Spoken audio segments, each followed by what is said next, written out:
Welcome to Splintercast, the not Brandon Sanderson podcast for a bunch of mega fans. And this is our spin-off show where we talk about non-Brandon Sanderson stuff. And this episode, we're talking about Shadow and Bone Season 2. We meant to talk about this a little sooner, but there was an event where that most of us were at in March that delayed I don't even know why we were there. I don't know. People, that was I don't know. This is our wedding. It's a bit out of nowhere. Yeah. Jess and I needed to grind through. Oh no, we didn't actually finish it before the wedding, didn't we? No, we had 2 episodes left. Yeah, we did. Of the show. And people had started, for viewers who aren't aware, Eric and I got married the weekend after Shadow and Bone came out in March, 2 weeks after, and people started arriving before we finished the show, and we had to be good hosts, which you're welcome, and not finish the show for you guys. So again, you're welcome. Yep. Anyway, we should probably do intros. Hey, so for intros, you should all say what Grisha order you would be. Okay. So first up, we have Ian. Hey, I'm Weiry Rider. So I'd probably be a Squaller because some of them can do lightning, and I like lightning. So, yay. Awesome. Also joining us, we have Jessie. Hello, I am Lady Lameness. I would be a Corporalnik, and I would want to probably be a Heartrender. Though I'm reading the books at the moment, and it's really unclear what the difference is between a Heartrender and a healer. There's not that much of a difference from what I can tell, except speciality. Yeah, anyway, I do biology, so I want to do the biology one. I do want to talk about that as well, because that was very unclear. Also joining us for the first time on at least the main show is Lucy. Hi, I'm Empress, and my Grisha order, ideally, I would want to be a shadow summoner because it's by far the coolest. It's very cool. It just fits with every part of my personality so well. But if you won't let me have that, I'll allow it. I allow that. Thank you. Yeah. Thank you. Look, we don't judge people based on the abilities they have here on this show, all right? Look, it doesn't necessarily have to be an evil ability, you know? Yeah. Maybe just don't use Merzost and summon, a giant fold of monsters, Oh, but I would. Oh, okay. Well, okay, then we might judge you for that. And last but not least, we have Verónica. Hello, I am Cheyenne Sedai on the Discord and forums, and while in these types of questions, I normally go water elemental and all these things. So, and here it would be a tide maker for reasons I will get into, particularly when we transition to show and tell. Yes. In the Grishaverse, I might also go the Squaller route. Nice. Very good. And I am Chaos. So I have a mechanics question. Okay. First, about this. So, Etherealky, so Squallers, Tidemakers, and Inferni, they just use what's already there, right? They can't summon that from nothing. It's Shadow Summoners and Sun Summoners can summon things from nothing. Is that right? Do I have that correct? No. Shadow Summoners and Sun Summoners also cannot summon from nothing. They are also just taking from what is actually there. Yeah. Okay. It is harder for a leader to summon in the dark, which is never explained in the show, but does actually come up in the first book, and that's why Bagger makes her try and summon in a dark hut and at nighttime so often because it's meant to be harder. Oh, yeah. Well, that's cool. Yeah, not explained in the show at all. Nope. No. Okay, so I think I'd either go Squaller, because the air is always around, so you always have stuff to work with. If you're an Inferni, you need fire, right? So But I think I'd be Heartrender, actually. But if I was an Etherealky, then. But Duras apparently can just do whatever you want. So, Yeah. It's organic material. Yeah. Yeah. They're the engineers of the group. Yeah. And as everyone knows, for real life engineers as well, they can do whatever you want. That's right. So I hear that there is show and tell. Who would like to go first? I'll start. Verónica. New Oh, yeah. apartment. Oh, all Yeah. right. Yeah, you're in a new space. Yeah, my background is slightly different, and apparently my audio is also different, and It I is don't slightly know different. why. It is slightly different, yes. It's fine. I tried. Yeah. You have a Angle window thing. behind you now. You actually Yeah. There is. live in the real world and not in I like do. an interdimensional cave. Yeah. Mhm. Well, currently the frame is cutting off the window, so no one can see Oh. this, but Well, but we can see the window. there's a sliver of window here. And that's it. There's like an entire pane. All right, what else we got? I think I can go next. So, Okay. because of season 2, I was like, the costumes in this show are gorgeous, and I was like, Mhm. and I went on this whole deep dive of YouTube and cosplay and Sosteen videos, and I'm like, I want to make a custom. Thing is, it's complicated. I have nowhere near the skills to do it yet. But I was like, okay, let's start with the easy part. Like, I want to test out embroidery because I do not have an embroidery machine like Sosteen does. Like, I'm gonna have to do everything by hand. And working with metallic threads, as I've said like 3 times in the setup That's true. of You did. this already, Yes. is horrible. I hate it. So I drew out the sleeve pattern for this quote. Ooh. There's the fancy one. That's Um, amazing. Ooh. And- Yeah. Oh, well, that's the back of it. And Perfect.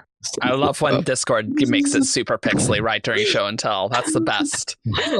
It looks so good. That's very I'm good. so impressed by your drawing skills. then with this.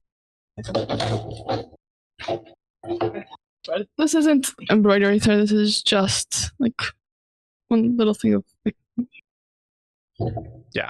The silver metallic thread. silver. Yeah, but it's just one strand. It isn't embroidery thread. Oh, okay. Which is why I embroidered like the white underneath it, because that's not thick enough to do it. And this part, I don't know if I'm gonna do the whole sleeve because it's a lot. I'm just trying different like threads and techniques and things, and this part is embroidery thread. So good. That's good. It's a dark silver, and I have this like lighter silver for other sections that I'm gonna try. It's gonna take me it has taken me forever, but I've enjoyed it. And yeah, I'm Awesome. using the picture. I don't know who posted it, if it was Daisy or Jessie or Jaya, but one of them posted a picture of the 3 of them like at the winter fete, like with their keftas, and you see like the Ooh. sleeve. It's where I took the pattern from because it's nowhere on the internet. Very good. No. Like the fancy pattern, and so I That just does look great. took that and figured out the pattern from the picture, which was hard, but it was fun. And Awesome. I'm very excited to see how it turns out eventually. Okay, I will go next. So, friends, the Grishaverse fandom is a blessed fandom because it is full of really nice additions that are just regular books or easy collectible items. And I cleared out half my bookcase and have a giant stack to show you very briefly. But like, here are some of the Shadow and Bone collectible books. And like, these weren't expensive, they were cheap. But then you just get like, this is King of Scars and Rule of Wolves. This is just a hardback. They just come like this underneath the dust cover. That's gorgeous. That's amazing. I don't know if the base trilogy is also like that, but if anybody does know, they should put it in the comments because I haven't seen those ones. There's also special editions of Six of Crows and Crooked Kingdom as well. Again, they were not expensive. They are easily found. The new Demon in the Woods is also like this under the dust cover. There is, what's this one? This one was a side story, The Language of Thorns, also like this. And then there's just the the short stories of the Saints, just printed like the book in the show, and presumably how it's described in the books as well, because I can't remember. On top of all this is all stuff you can just go on the internet now, find, buy, easy, relatively cheap, not hard to get. On top of all of this, LitJoy is actually redoing all of the Grishaverse books, like all of Shadow and Bone, all of Six of Crows duology, all of King of Stars duology, in new special edition covers with extra stuff inside of them.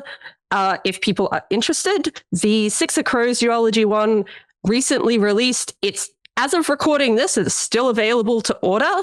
The Shadow and Bone one is available to order in winter of 2023, and the what's the other one? King of Scars duology is fall 2023, I think. We will put the information somewhere in the description. Yeah, right, Eric? Yeah, sure. But yeah, like if you want special editions of books and you're a fan of these books, they're really easy to get, and they are very pretty on shelves. I can attest, because half of my top shelf is just Shadow and Bone now. And yeah, they're also just very colorful, which I like. And you don't like dust covers anyway, so this works out great.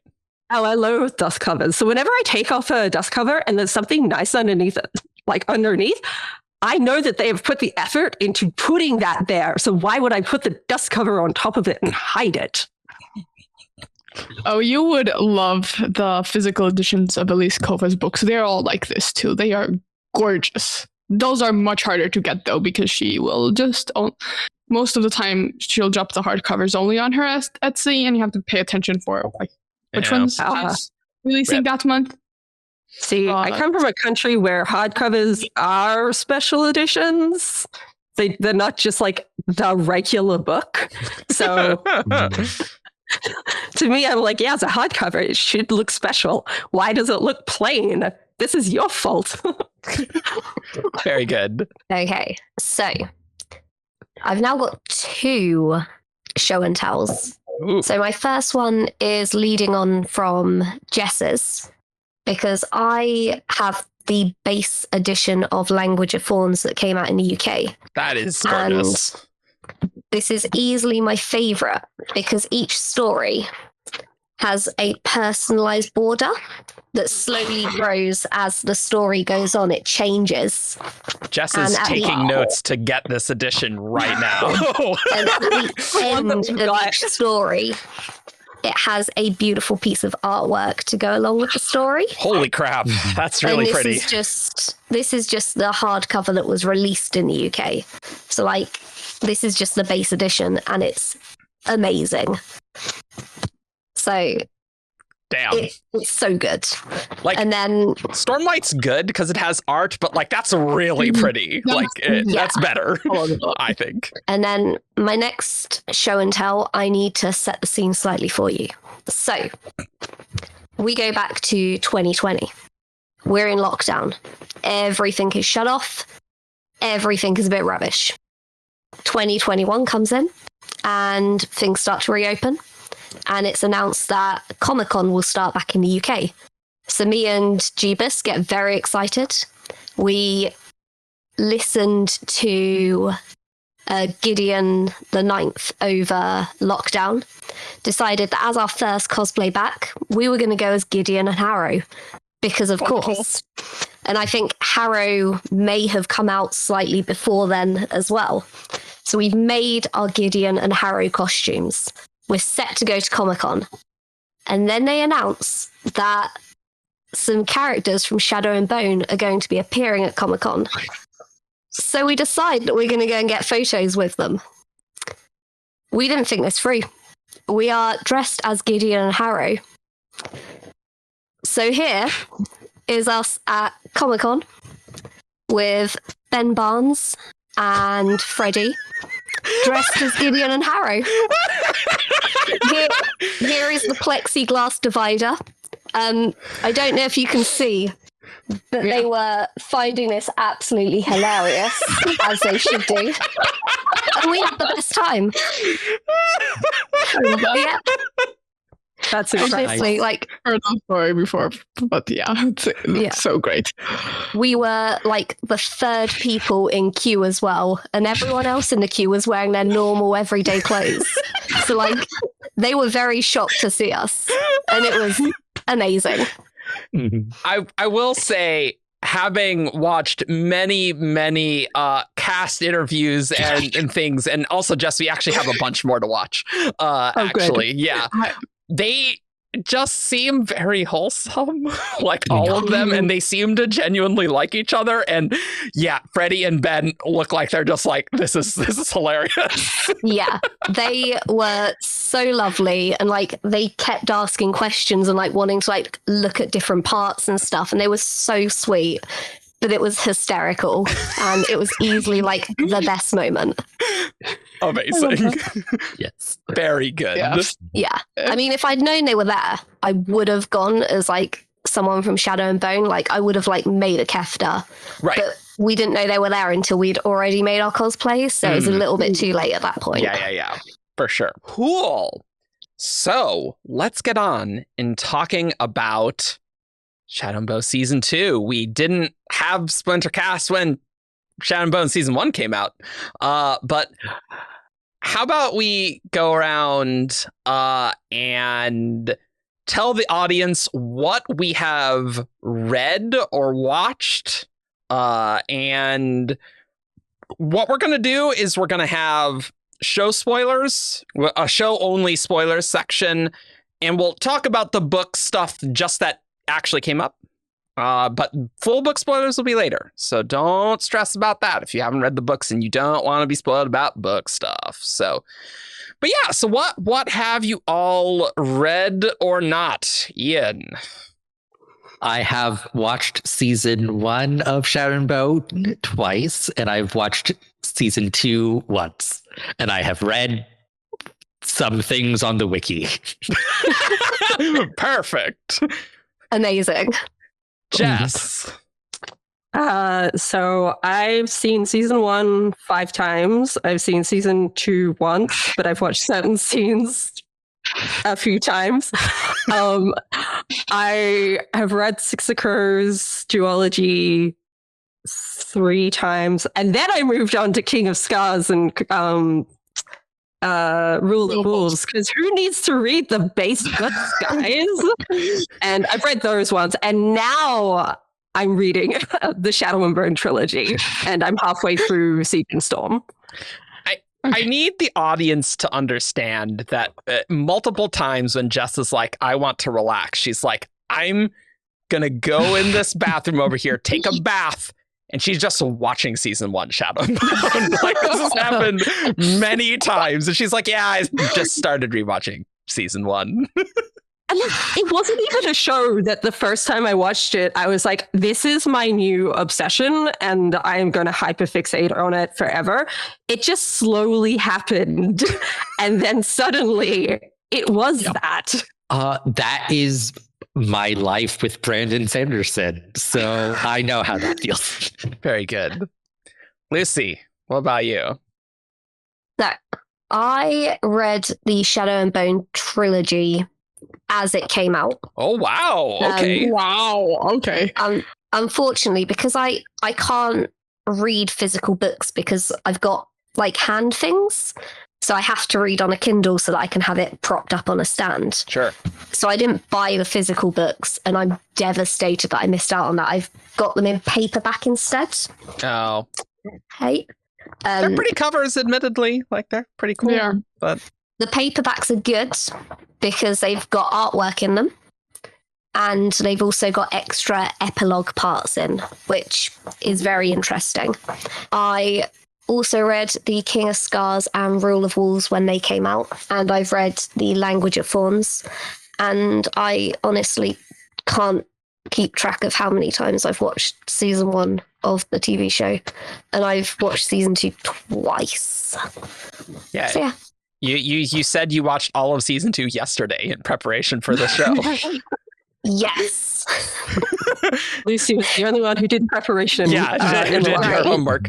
In my defense, there was an event at the beginning of March, very shortly after season 2 came out. So I had to rush watching season 2 to make sure it didn't get spoiled for me at any point whilst I was at said True. event. That's what we were trying to do. Yes. Yeah. And then because I sort of sped watched it, I was then like, hang on, I need to go back and actually make sure that I That's can fair. remember things properly. Yep. So yeah, Have you read Six of Crows as well, Lucy? I have not read The Six of Crows. Hey.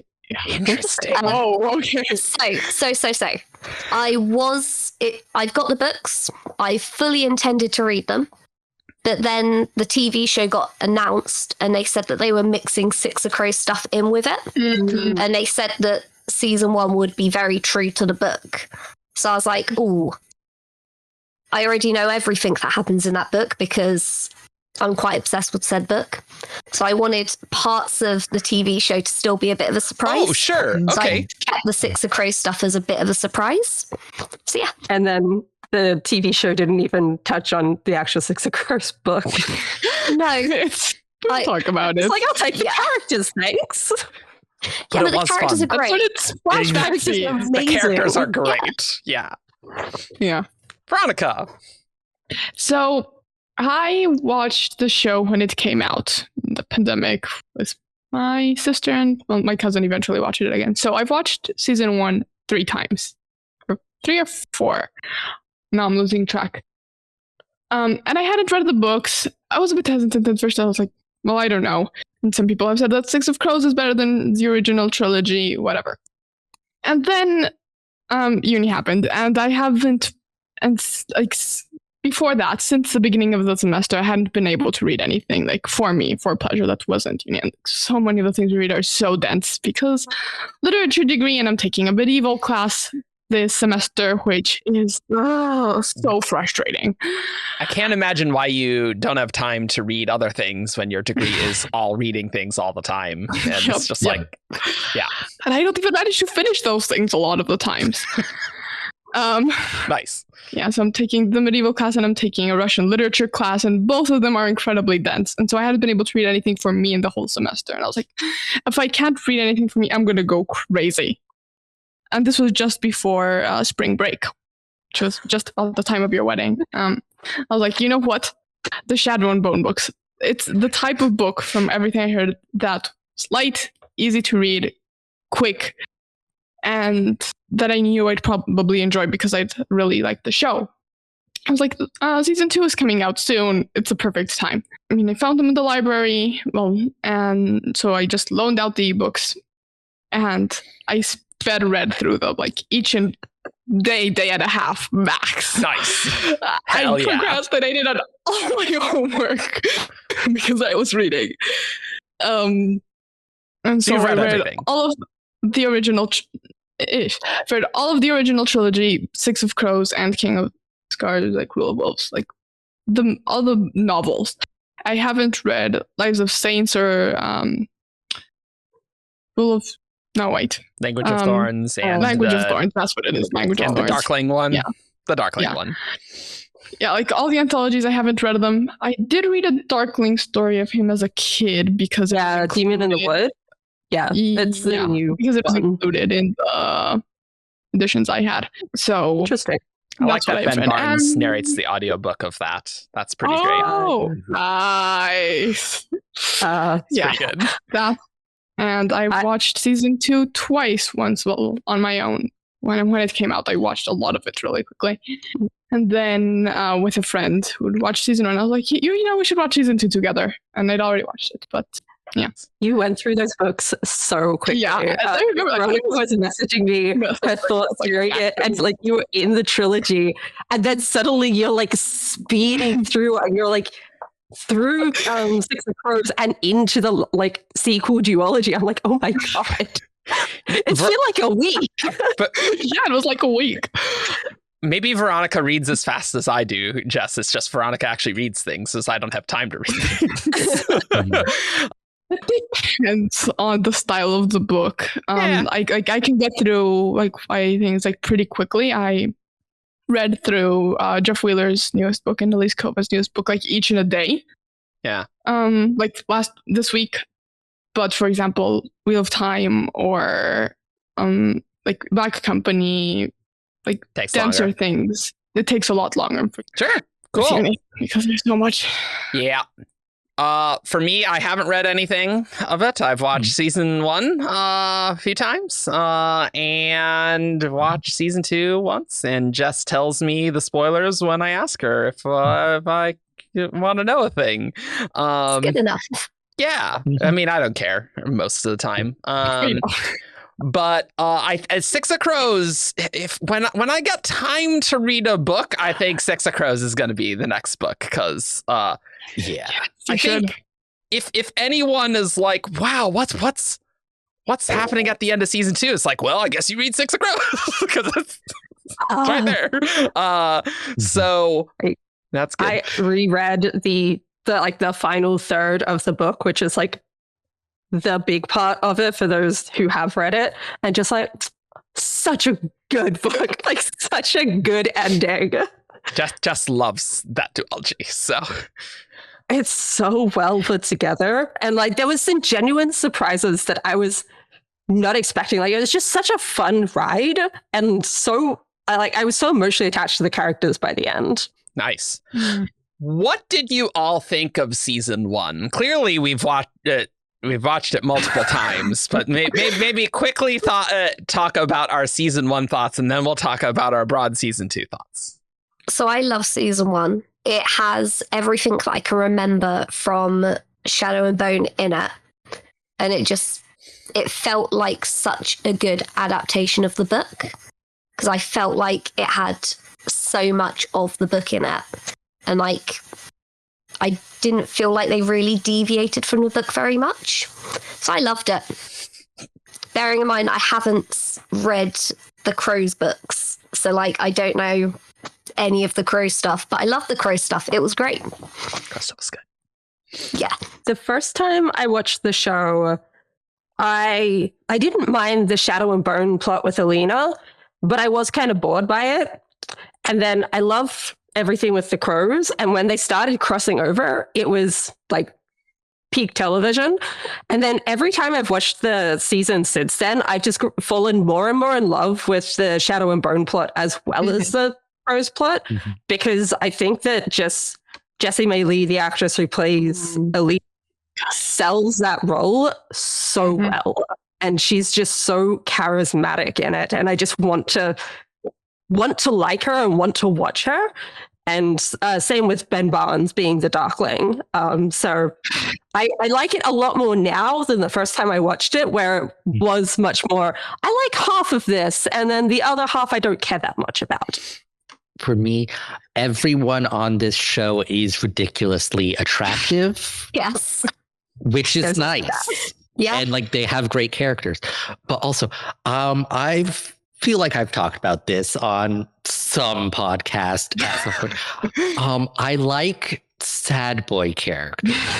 We've noticed. Particularly sad boys with an edge of darkness. And this show has 2 of them. And I'm like, yes. Thank you. I love it. Yep.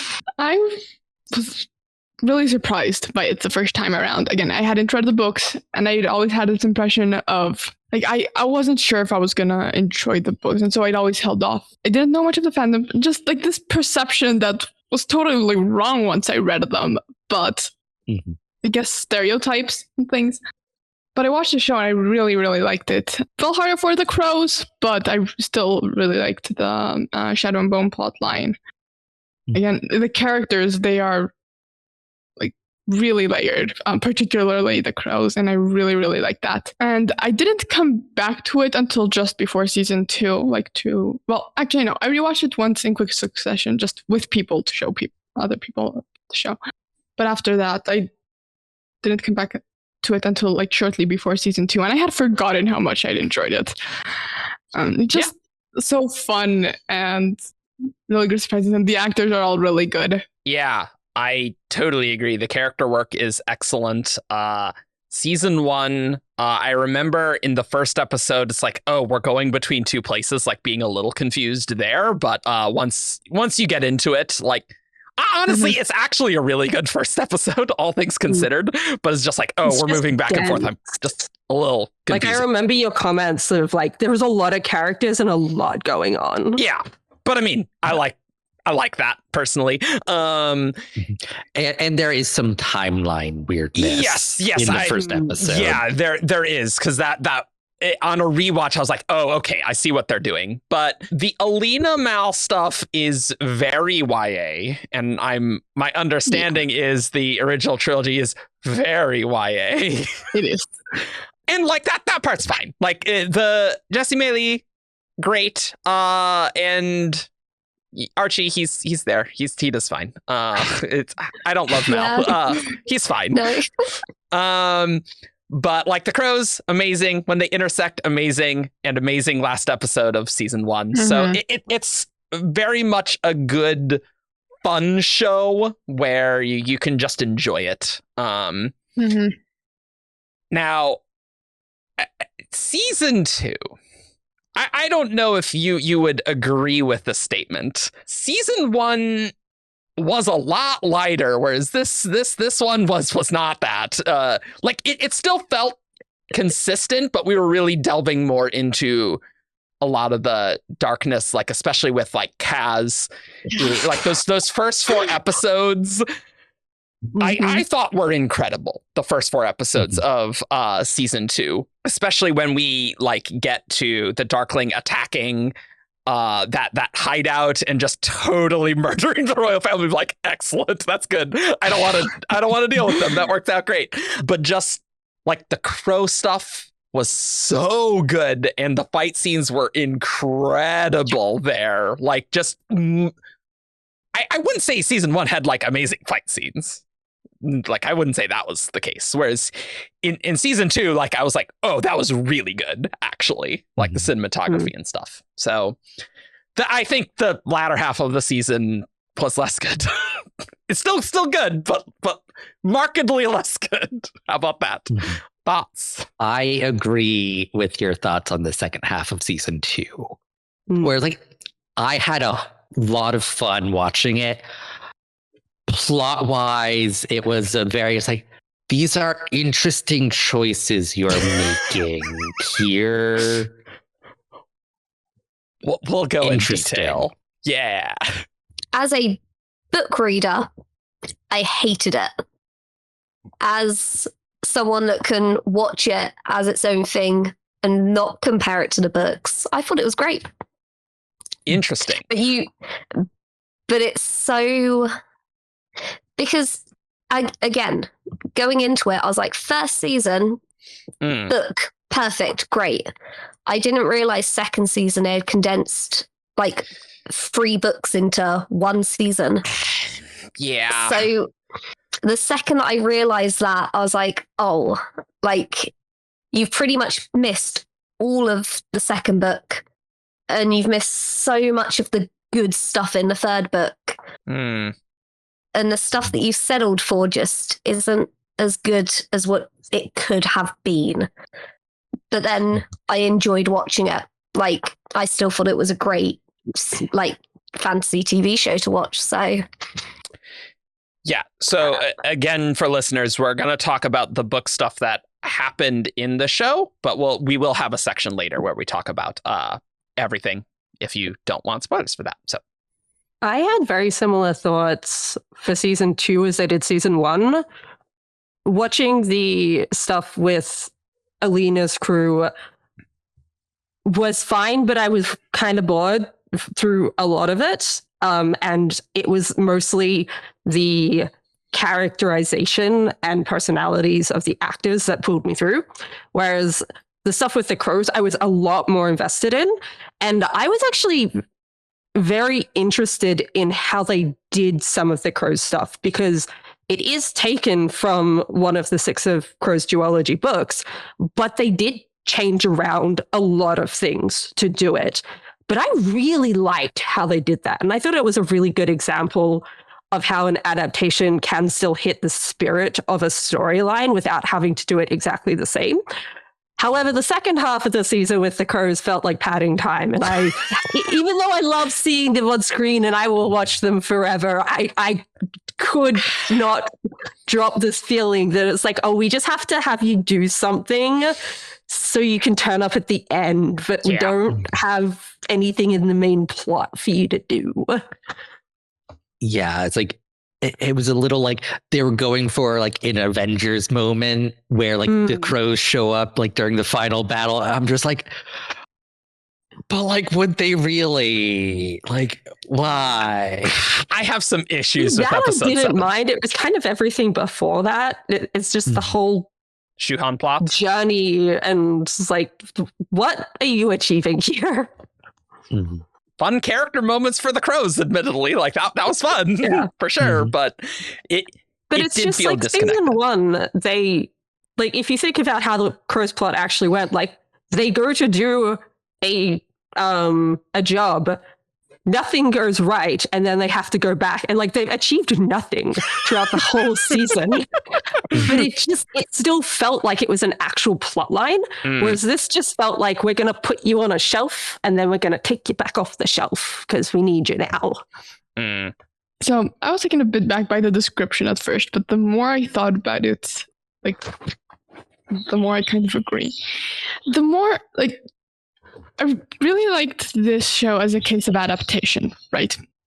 Season 1 was incredibly faithful to the books, and I remember reading it and being like, and I just rewatched, or well, started rewatching season 1 again in preparation for season 2. I was like, this line is there, this line is there. So many of these things are copy paste from the book, but they're condensing the stuff that isn't needed. They're like moving things around, and it was a really interesting case in adaptation with season 1, and like even like flashback stuff that they used like for the crows, because the crows don't follow their Six of Crows plotline. It's just flashback stuff to get them all together. It's still like a lot of it is the same, but they like mix and match so that it would like go into what they needed setup wise. And season 2 was really interesting because they made a lot of changes and they shuffled things around and they brought forward plot lines from Crooked Kingdom. And so that part of like adaptation wise and like meta show wise was really interesting to me. Like, okay, how are they doing this? Why are they making these choices? The plot itself of like that second half, like once you get out of the Crooked Kingdom stuff, the second half, I mean, it was fine. It was funny. The character dynamics and the character scenes were really interesting, but not that I think about it. Like, you're right in terms of like feeling a bit like separate from everything else. But like the thought of like, okay, how are they doing this adaptation wise? Like, why are they making these choices? Like, kept me like that, and the characters kept me really interested in it. So I hadn't really internalized those feelings until you mentioned it, Derek. Yeah, I think also with the Crows plotline, the first half of it, because they are taking from the books, it is a lot more complicated in terms of how pieces fit together, and the actual plotline just seems a lot richer because there's a lot more going on. Whereas the second half, it's just a lot more simple. It's a lot more straightforward. They have a task, they have a location. There isn't a lot of other factors going into it, and that might also be part of it. I feel like that maybe the final battle just kind of let me down a little bit. Like, I thought it was gonna be cooler than it was, and we were like running in this like trench thing. Like the way the blocking went for the long, like the Grisha are chasing like our heroes in that trench. I was like, there's like 20 people here. Like, it's pretty clear that there's not that many people actually in this battle. And I expected like a bigger battle. Like, I didn't mind the crows showing up, and like that was cool, but I don't know. It's tricky to get the crows to presumably be in the main trilogy's climax and just like get them in there, right? Like, good luck with that, showrunners. Like, how do you do that? And the answer is not as well as season 1, right? Where season 1, it felt very natural, like especially in that last episode, where this is less so, but still pretty good. But I don't know, that last battle wasn't as good as I wanted it to be, and episode 8 was just really weird as well, because it's like we just wrap things up and then it's extended epilogue for a while, which is like not the vibes of season 1, which it doesn't have to match season 1. I just preferred more of that style for season 1. Also, I want to say these episodes are really dense and long, and I don't mind long episodes. I really like that, but honestly, Jess and I could not do more than 2 episodes in a day. Like, they were just so meaty. Grisha, talk for yourself. Look, it was. Well, okay, you could, but I remember you commented. It's like, okay, it's kind of good to take a bit of a breather, especially after like episode 4, where like, oh yeah, there were some good breather 4, moments. like that was a big one to deal with. So there's just a lot Crazy going. sad boys. Yeah, I do really wonder why they just put 2 books in this, because it just feels busy. I like a lot happening. There are a lot of characters, and I don't mind that, but there's still just maybe a bit too many. Maybe. I have got a theory as to why they dropped it. Oh, yeah. And it is because this is a Netflix show, sir, and they cancel things all the time. So they can put 2 of the books into one, and they can finish this trilogy, and they can dangle Six of Crows as the next thing to be continued as another season or as a separate show. In case, so this is cancellation insurance. This is cancellation insurance. But they have signed up for like 6 Grishaverse projects. Something like that. Netflix did, or I thought Leah Bardugo. Leah Bardugo signed up figure, but I don't know if they were Grishaverse books. There were like it was like an 11-book deal. Definitely some were Grishaverse. I don't remember specifically, but I don't know if Netflix signed on. I don't think it was Netflix. Partly because showrunner comments, like people involved with the show comments that like we don't know if it's gonna get renewed for a second season. Yeah, like, yeah, even I if haven't read it's renewed. Spin-off is like the scripts are written, they are banking hard on the success of season 2 for they are being pretty it's been loud but prominent about the fact that they've got a pre-written spin-off for Six of Crows. Wink, wink, just in case. Which, like, please, somebody make it. I will die. I know. I mean, I don't know. The crows are the best part of this show. Like, admittedly, that Shuhan plotline there, but they're the best characters in the show. They're just always fun. So yeah, give me a show of all of that. Although I am interested in what's going on with Alina after the season and like Nikolai and stuff. Aren't we all? Yeah. Yeah. So it's adaptation. That's book spoiler stuff. So yeah, no, we'll talk about that. We'll get there. We'll get there. So why don't we? But before we like talk about complaints, because we have some complaints. There's a lot that's really good in this season. So let's talk about fave moments. What did you like? Verónica, boom. Nikolai's introduction. Which one? Both of them.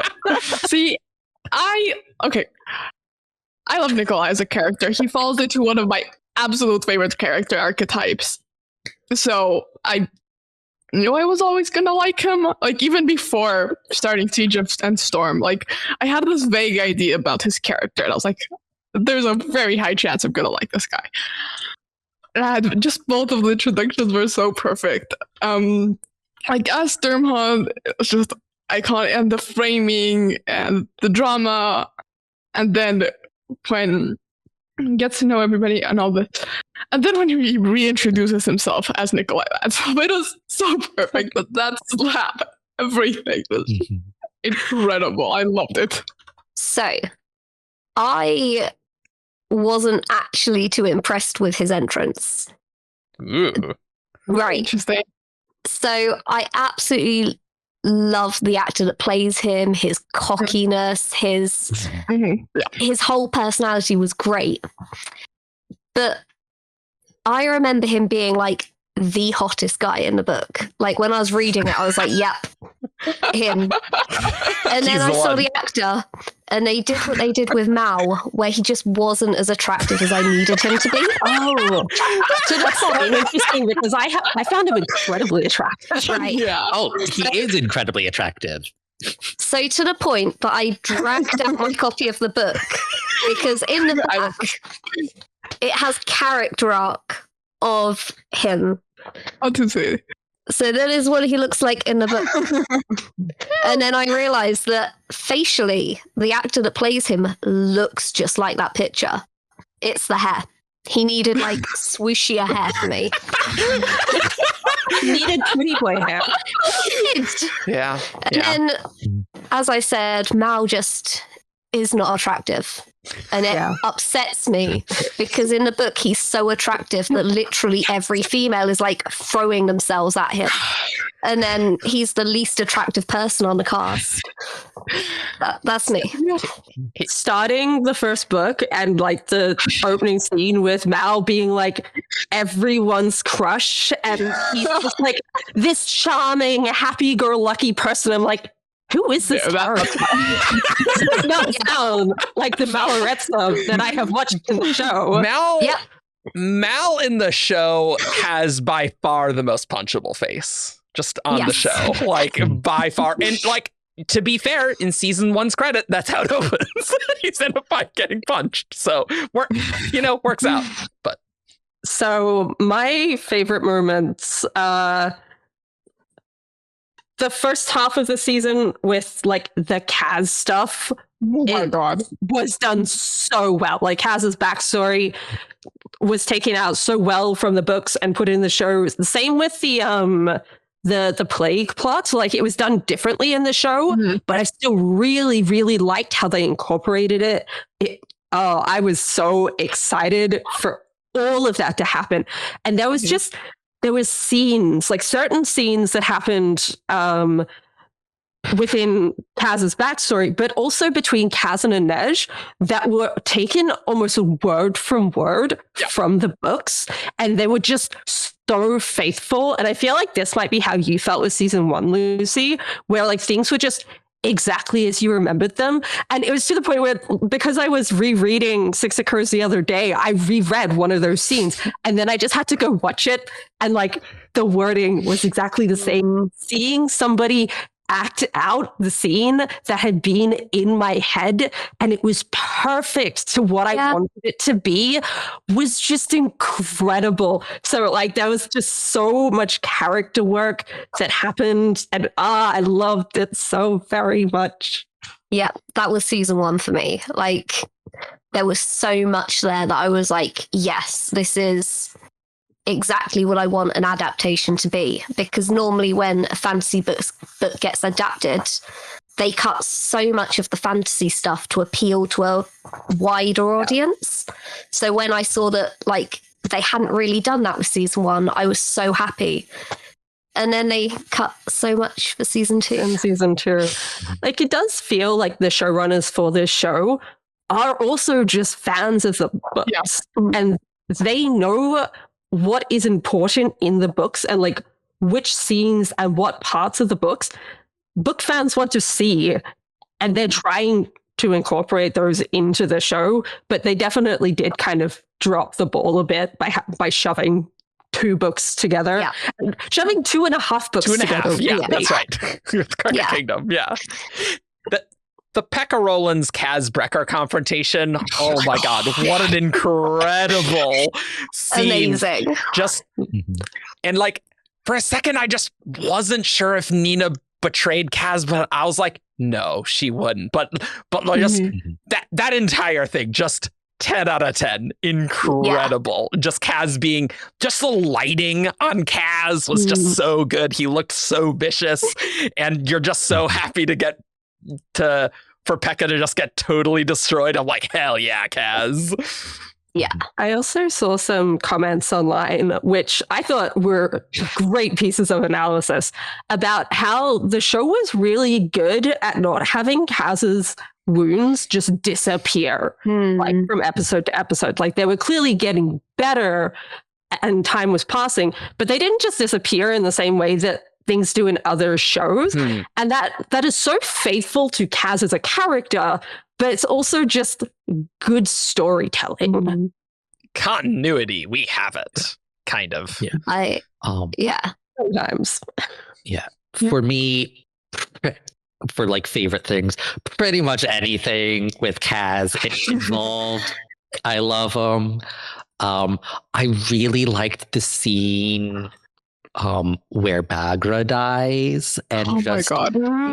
Ben Barnes, excellent actor. I love his character dealing with his mother's death. Very good.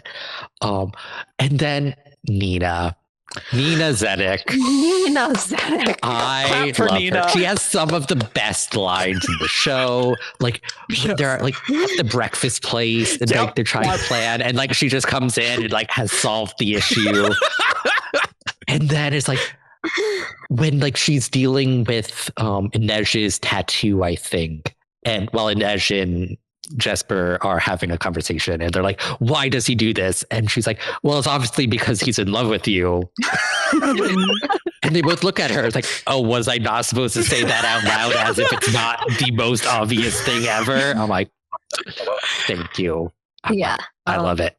Nina's the best. I never used to like Nina. Like the first season, I was like, why are you here? And like after reading the book, that did help. But God, season 2 like gives her so much more character.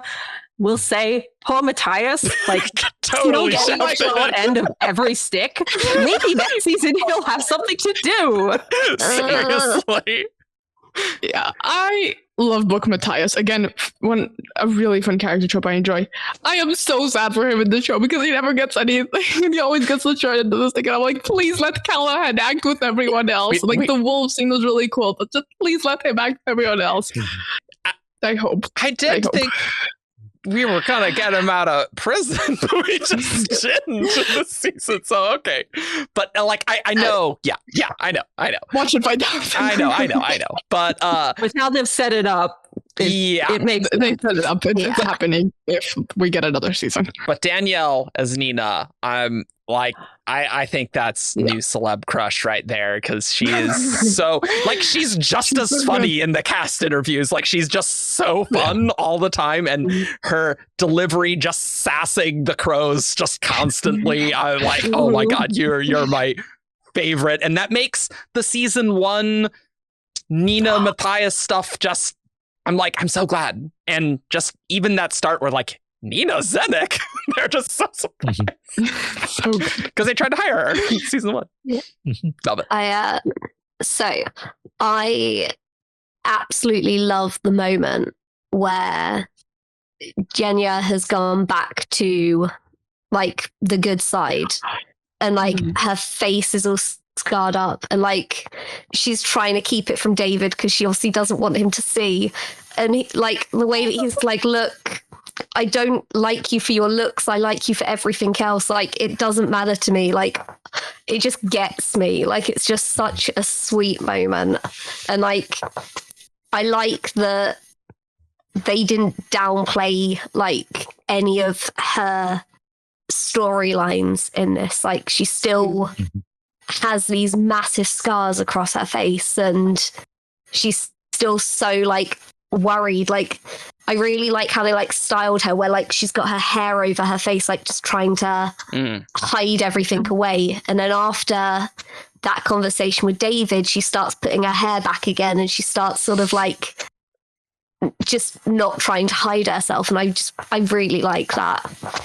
There's just great relationships in this show. Like even like Alina and the Darkling, even their relationship, it's interesting. You want to know what's going to happen.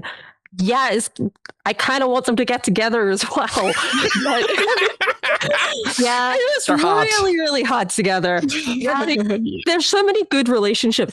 But one that I was so glad that it just landed for me was Wylan and Jesper, because Oh my God. I really wanted to have they're one of my favorite couples in Six of Crows, and I really wanted it to work. And just Jack does so well as Wylan, and Jack doesn't actually fit the physical description completely of Wylan. So even when I first saw him, I'm like, you're definitely Wylan, even if you don't look like Wylan. But I really hope you get the character right. And oh my God, did he get the character just on point, and so and their dynamic is so good together. And the fact that they had already met and slept together and Jesper didn't remember, and introducing it like that was so funny. And it's I loved it so much. Yeah.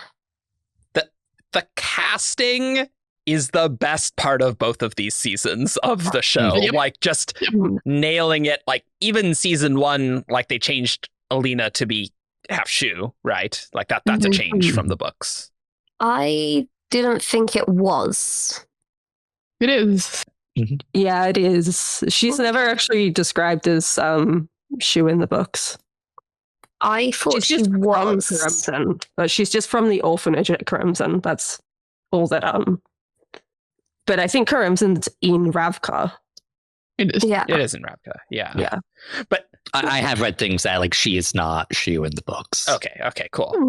That's what I thought. But just the cast is just all really excellent, just all the time. And God, and the Crows especially. I think just because they have they're more dynamic characters, right? Jessie does a great job in the show, to be clear. Mal was better this season, I think, than last season. I don't know how I feel about Mal. He's there. I really appreciated Mal this season for the way that he handled stuff with Nikolai that's and true. with Alina, because I think they could have really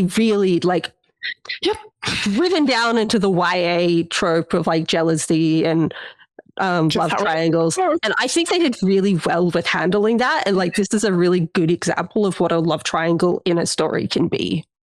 Yeah, he was actually being mature and not horrible. So that was good. There, yep. It's But anyway, the casting just 10 out of 10 on everything, and just a pleasure to watch every person do their thing, even if there's just so many people in the show. So yeah. Speaking of so many people, I have to say, Tamara Tolia nailed it. Seeing more Zoya, Zoya expanded character as more than the Reed girl. Love it. I liked Zoya's character expansion for sure from season 1. Yeah. I felt like she had more in the books. I felt like we got a lot more of her in the book. I didn't feel like we got as much of her in the TV show. Or is that just me? I definitely feel like they could have done more in season 2. They expanded her character, but it still felt like a lot less than where I think she needs to be at. Yeah. It feels to me like they're setting her up for more stuff later, which is my understanding. Yeah. I know that she's more of a character in the back duology. Yep. Because I remember her quite vividly from that. Yeah. But I remember so much of the second book and stuff, her and Alina's encounters are so catty and so there's so much sort of unwarranted rivalry between the two of them, because Zoya was always adamant that she was the Darkling's favorite, and then Alina came along and took that position from her. Exactly. So there was always that sort of jealousy and trying to one up Alina. And I felt like that was completely dropped from the show. But I kind of like that dynamic in the book. I think that's a factor of just squishing those second 2 books of the trilogy together. And the fact that they cut that one plot line that admittedly was it dragged on a lot at the beginning of book 3. Yeah. in my opinion, and so I'm glad they cut it. But like, I understand where like the feeling of Soya like still not being exactly where she needs to be by the beginning of King of Scars. It does feel like quite a big switch of her being like this catty mean girl to suddenly being so much more mature that she can be like friends with Alina and like not having that in between. So it does feel like it's been a quick jump. Yeah.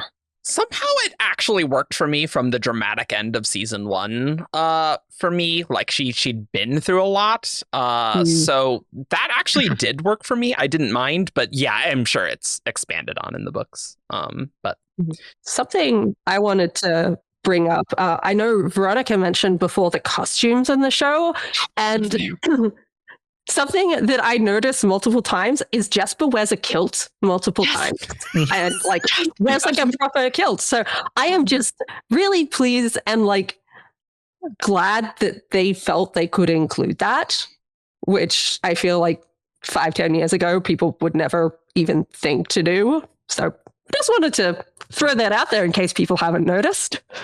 Yeah. Well, I quite like that each country has its own sort of dress style. Yeah, for sure. And I like how even when they're in Shu, if you saw like the background extras, it was quite clear that like people were visiting because they were in like their country's clothing. I thought that was like a really cute little thing. Yeah. I need more attention next time. And just the expansion of the cultures, like when they're in Novia Zem and like having the Zemini people help them escape because they think that Zawa, the Grisha, are good. And like just getting those tiny little extra bits about culture and about the world and the universe that, you know, all of us wiki people would be like, yes, feed me the information. I need citations. That is a thing I want to like the Grisha like in other cultures, because it feels like Ravka is the one that like puts everything into boxes. Yeah. But also like, how can you not put things into boxes? I'm like, because like it seems like the corporal Loki like can kind of do any of the three but specialize, but like the ethereal key like seems Clearly like they can just do one thing. Yeah. I'm like, how? A lot of the other countries don't particularly care about the denominations within the Grisha. They're just like, you are a Grisha, and that is about it. Like, you have some power. Whereas only Ravka seems to actually... Ravka militarizes the Grisha, whereas like the other countries don't do that, which is more why they have the different... the colors and categorizations. But that was all because of the Darkling. That was obviously the Darkling. Yeah, because back in his day, they were hunted just like they are in... I can't remember the name of the place. Where Hot Matthias is from. Yeah, Fjerda. Yeah, Fjerda. Fjerda. Because obviously back in his day, they were all hunted and hated, and the Darkling's the one that sort of had that influence of, look, instead of hating on us, why don't you use us? And he's the one that made it a military thing. So that was quite cool. Ian, I was super confused when like, Heartrenders can heal, because season 1, not clear at all. Like I felt season 1 did actually a pretty good job of introducing like the magic elements, and like there was obviously you would have gotten more in the books pretty clearly, but like I still think they did a very good job for a TV show with like a lot of lore. That was one of the things where I'm just like, oh, Taylors can heal I guess they can all do that, which did not feel congruent with how they did it in season 1. You know, because it seemed like in season 1 when Jenya's like, oh, I'm a Taylor, that's like, okay, it's like the Etherealki where they can only do one thing, right? And that's was the impression. I think that's the problem is they set up the Etherealki and like everyone kind of knows like Avatar, Airbender, Earthbender, all of that. So you put people in boxes that way. So people are going to compare it to that. It's like, oh, everyone's in a box now. And that's just not the case for the other orders. Especially when all like the Heartrenders in season 1 only Heartrend and healers only heal, right? Like that, it's just described that way. And so that was confusing when Nina could heal. It's like, oh, okay, Jenya can heal. All right. And it's like, what even is a tailor at that point? Like, you just don't really know. Yeah. It gets more confusing in the books just from like some small comments, but on one hand, like in the book, it's more confusing on the fact that like who can do what, and there's some things that are like, wait, what? But on the other hand, it is more clear in the books from the beginning that particularly the corporality specialize in what they are best at. And so Nina will make comments of like, I'm not a great tailor, but I can do some things and things like that. Sure. I think also like we're from the Sanderson community where everything really is in its own little buckets. And it's like, you have this power or this power. That's it. So having like the two things merged together is not quite our normal cup of tea. Yeah. I think the lore got a little more shaky in season 2. I think Murzost, I don't know what it is. It's a thing.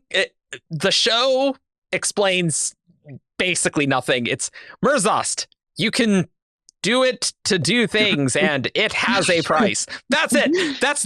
You can do what it. Yeah, sure. All right, cool. It does what the plot needs it to do, I guess. That's what it needs. Yeah. Yep. I feel like it was more developed in the books. I feel like good. You got more of sort of like the powers and how they get developed and how they can change in the books. I feel like this show would work really well with something like the small special feature things that like brings a power and stuff we're doing, and like I think House of the Dragon. It was Wheel of Time, wasn't it? Wheel of Time. Wheel of Time. I knew it was like one of the big shows that had come out recently. It's just like, here are the powers. Let me explain them to you. Here is some lore. And I think that would have been real helpful for this. Yeah. Well, they still did okay, but and like Duras powers, it's like, we can just like, we can just be Magneto. It's like, okay, that's totally been established here. All right. It's like, I definitely thought like Duras like had metal powers, and then they were doing weird stuff with bone and putting it into people. I'm like, okay. Well, I mean, admittedly, the bone never made sense to me. The bone stuff, No sense. It's really more like it felt like they had to kind of be touching and making stuff and not just like bending bullets. Like it was really the bending bullets that I'm like, sure, okay. All right, cool. It's like, that's a canonical thing that Jesper may or may not be able to do. I guess that's true. They do sort of say that. But yeah. A little confusing. Yeah, it's definitely harder when you have to explain things visually that are easier to explain in a written format. Like, I'm sure Murzost, when Alina uses Murzost, then it's like you get like the feeling and you're in her head of like her using it and you understand it more rather than just like, it's a thing that happened on screen. Like, okay, So. Yeah. I have a complaint, seeing as the bone was brought up, because I have some complaints about the fact that bones are not inorganic. Bones are part of a person. I don't know why. It is a thing that is defined, I think, in the show, that like in the universe, that after a certain amount of time has passed, like bone no longer counts as organic. It's now inorganic, and that's why a jurist can manipulate it. And that makes no sense to me. That's not how biology works. It's magic, because this says that it's more to do with some like special life force than it is to do with like the actual substance, which the whole classification system is based on the substance that they're using. Yeah, because then you have alchemy, so. Yeah. Yeah. I think we're solidly in complaints or confusion mode. I want to talk about the Firebird and Mal. Okay, we got for it. So, I didn't think it was foreshadowed particularly well that Mal was a Mortzova. Also, I'm still very confused as to what Mortzova did. It's like, use Mirzos to make a thing, and then you kill and make whatever. It doesn't matter. It's weird. Who cares? But I think they could have done a little better foreshadowing Mal. Just like 2 more lines somewhere. But the real thing that I have an issue with is Alina specifically says when they're fighting the Sea Whip, it's like, oh, I could maybe like make a connection and we don't have to kill them. And then like later with Mal, we're just like, yeah, I gotta kill you, Mal. It's like, Alina, you specifically said this earlier in the show. And like, we knew that from the stag. That's like, oh, the stag chose Alina. So it's like, I was just like, why can't Mal just choose Alina? Like, didn't we do this? Yeah. I just don't know why there was that drama of why they needed to kill Mal, because I thought Alina already knew that there was another way and they just didn't talk about it for like a while. My issue with like the amplifiers was like the impression I got from season 1 was that there were 3 amplifiers, right? Like the stag, the sea whip, and like the firebird, or like the 3 creatures. But apparently, like a random shark can be an amplifier. I'm like, what's it? It's explained in the book. Okay. Please explain. There are like certain like strong special animals that you have to like go out of your way to try and find. Like Zoya's got a tiger one, and there's this and there's this like really cool backstory of her having to go and hunt this tiger and get that. Like mine. And it was a really like cool story that just got completely cut. Okay. But it's so it's where not do every those animal. animals come from? Do they just happen? Yeah, they're just natural amplifiers. You know how the Darkling and Bagra are like natural amplifiers? Just like is that natural, or is it because they're Mortzovas? Yeah. They just sort of every now and then animal. They can amplify. Okay. I think it's just like the stag and the sea whip and that they're like special amplifiers because they were made from Mesos burns. Yes. See, the thing is, I really thought from season 1 that there was 4 things on that page, not 3. So I was really confused for quite a while. Even though I never went back to actually double check it. No, we didn't. But I guess it's 3. And like then Morozova was like reviving things. I was like, I'm confused. I'm not going to worry about it. Daughter? It's more detailed in the books, I promise. Like, there's so much more. Like, in the books, there is an actual legendary firebird that they do actually go and locate and they find. And then Alina turns around and decides... Yeah, she sort of goes, you know what? I don't need this 3rd amplifier. We don't need to kill anything else. And they sort of decide to not do that. And then I believe on the way back from that quest is when Mal runs into like a distant relative in a village that he didn't ever know that he had because he didn't know he had family. And that's how he finds out that he's the 3rd amplifier, because Bagra is not there at this point. Like Bagra wasn't with them for this mission at all.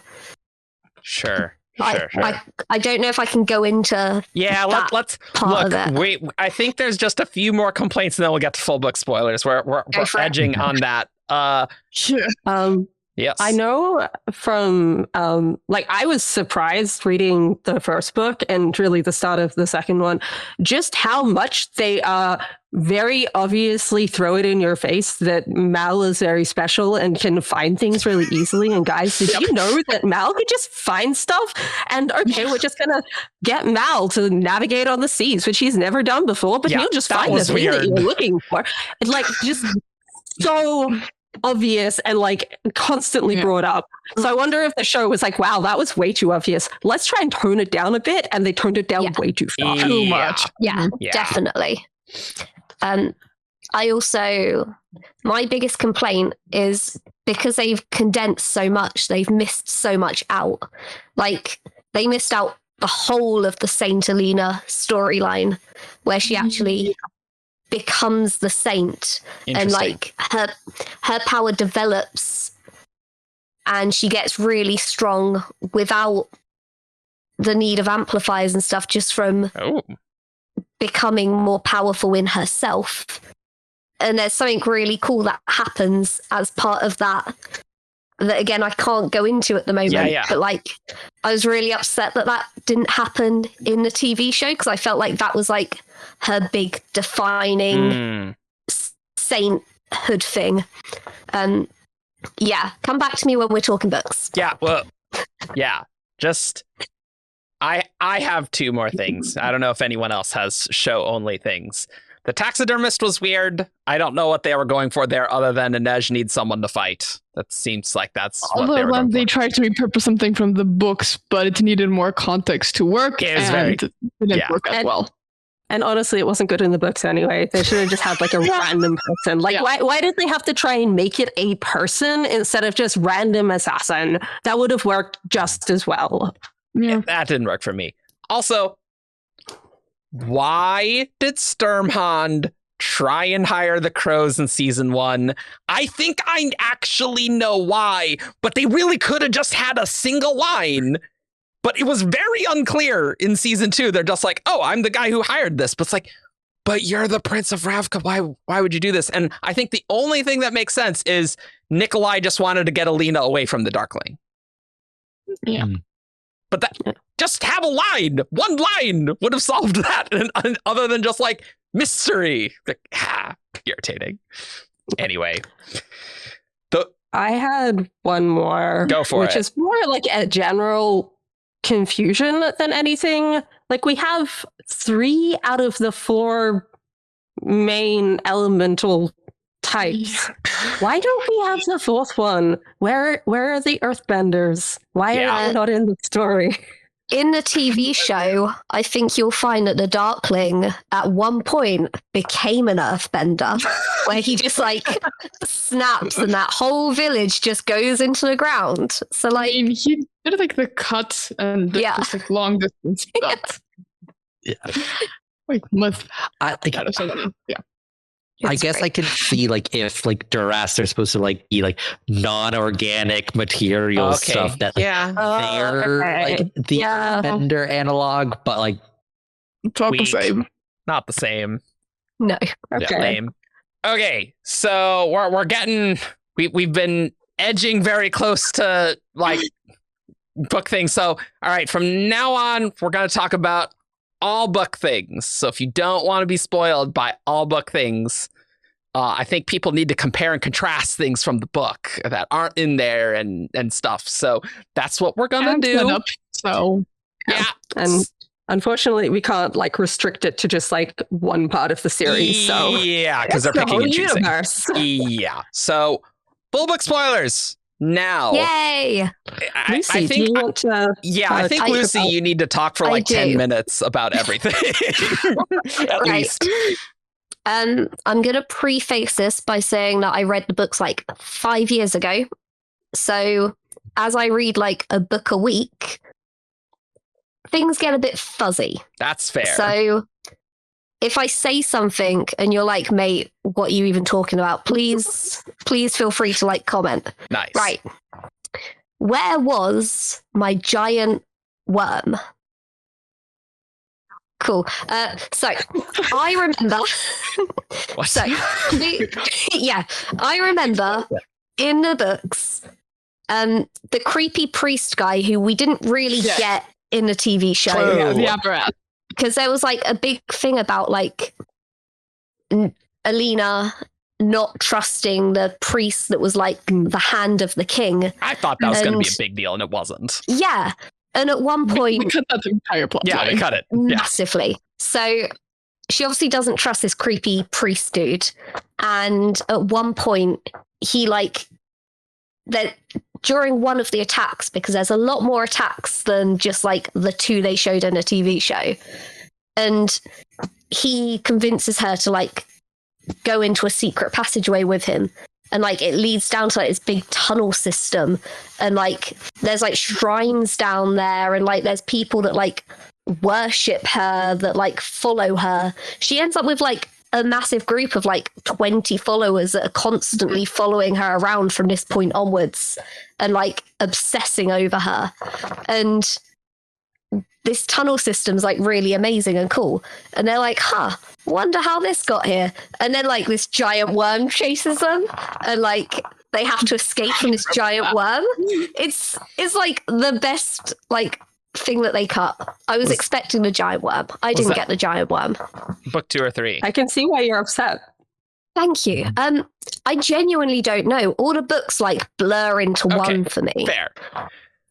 Speaking of that, there is something else that I genuinely can't remember if it's in the books or whether it's like something from another book that I read at the same time or whether I've just made it up completely. So I remember at one point a couple of the characters, and I think one of them was Zoya, having to go to this like weird place where they like meet a dragon and there's like a big like rose garden. Cool. So we're not there yet. We're not there yet. That's later. Not there yet. I remember I was that. worried that they'd cut that because that again is a really cool part. So yeah, cut that because like that's too spoilery. Yeah. Yeah, like that's in Kingsguard. Rule. Cool. No, I think it's in Rule of Wolves.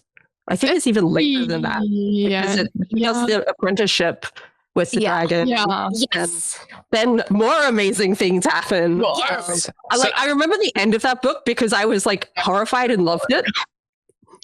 For people who haven't read things like Ian, Nikolai and Zoya are main characters in I have seen fan art and like so much.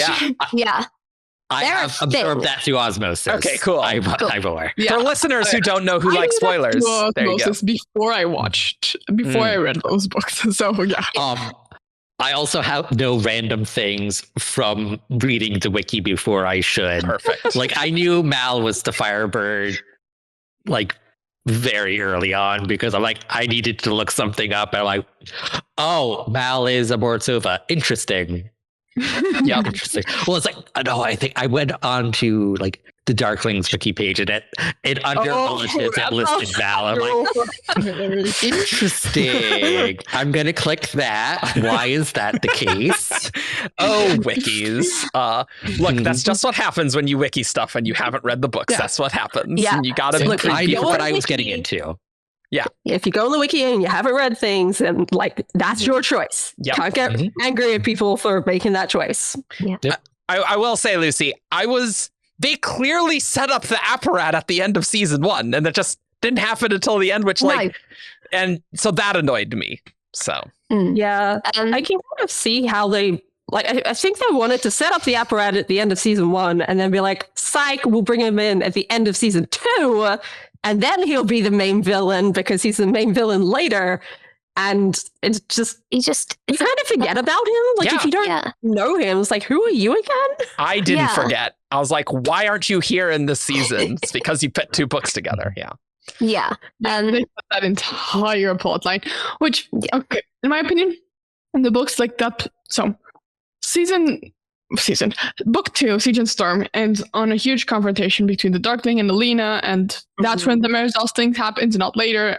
Alina's like bleaches all white, which is a real interesting. And I knew through osmosis because fan art. Oh, interesting. That was the big thing that didn't happen, and I was waiting for it to happen, because that's why she can't just... Sorry about that too. Mm-hmm. Yeah, because that's why she can't just sort of like hide. She has to like pretend that she died on the fold, because her hair's like long and white and like she's very noticeable all of a sudden. And then it just... nothing. She's still normal. I hate it. I wished they'd done that. But anyway, she uses Mirror's Dust to like try to take Mirror's Dust away from the Darkling. It's a weird thing. Her hair bleach is all white. There's nothing much you can do. And they go underground to the tunnel systems with the apparatus help. That's when it happens. And she thinks she's lost her summoning, right? Because she used so much of it, she needed time to recover, and then when the time had passed to recover, they were underground, so she couldn't really summon. Oh, okay, sure, she doesn't have the light around her. Right. I mean, there's light, but it's not sunlight. Oh, okay. And so there's this whole thing in the tunnels and the apparatus being creepy and the followers, and this whole plan of like the apparatus keeping her away from her friends, so like she can barely talk to Jenny and everyone else. Yes. In my opinion, that's dragged on way too long, and it was until they finally came up with a plan to like open a hole in the sky, like so that she can actually summon now, because she has the sunlight, you know. And so, like, I'm glad they cut it, but also I wish we'd had that confrontation at the end of what was originally book 2. Yeah, I feel like they cut so many of the small confrontations, because I felt like in the books there were so many more. And like in the TV show, I felt like on the second encounter with the Darkling, they've killed him. And at that point, he just didn't feel as strong as he was. Because I might be wrong as well in this, but I thought that he had extended the fold a third time. Like, I thought... I don't know. I don't remember it. But he definitely was the one that got the sea whip thing. Like, it wasn't Alina's idea in the books. Like, the Darkling found her and Mal after a while and captured them and took them, okay, we're gonna go get the sea whip. Having read through now, I don't like as much what they did in the show. Like, it was just a lot more...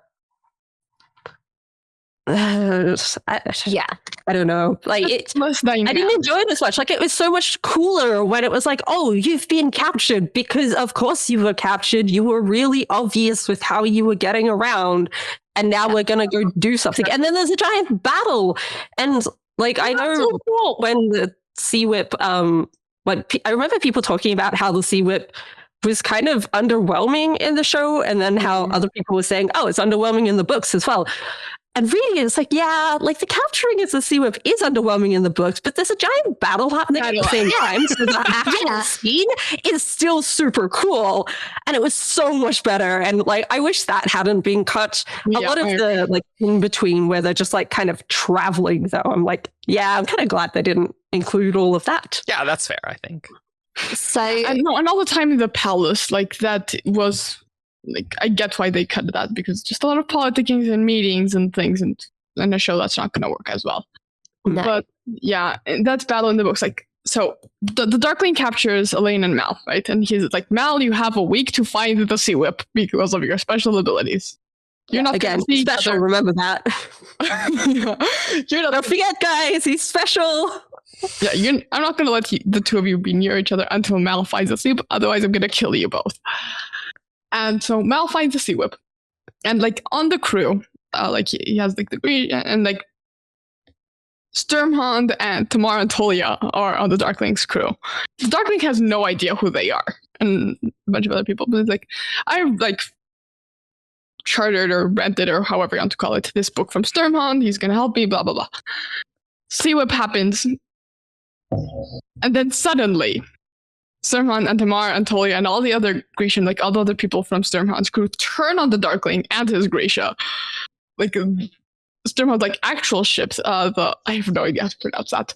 Well, the one we see in the show, that ship, they escape from the Darkling, like huge battle, leave like the ship incapacitated or something, and leave.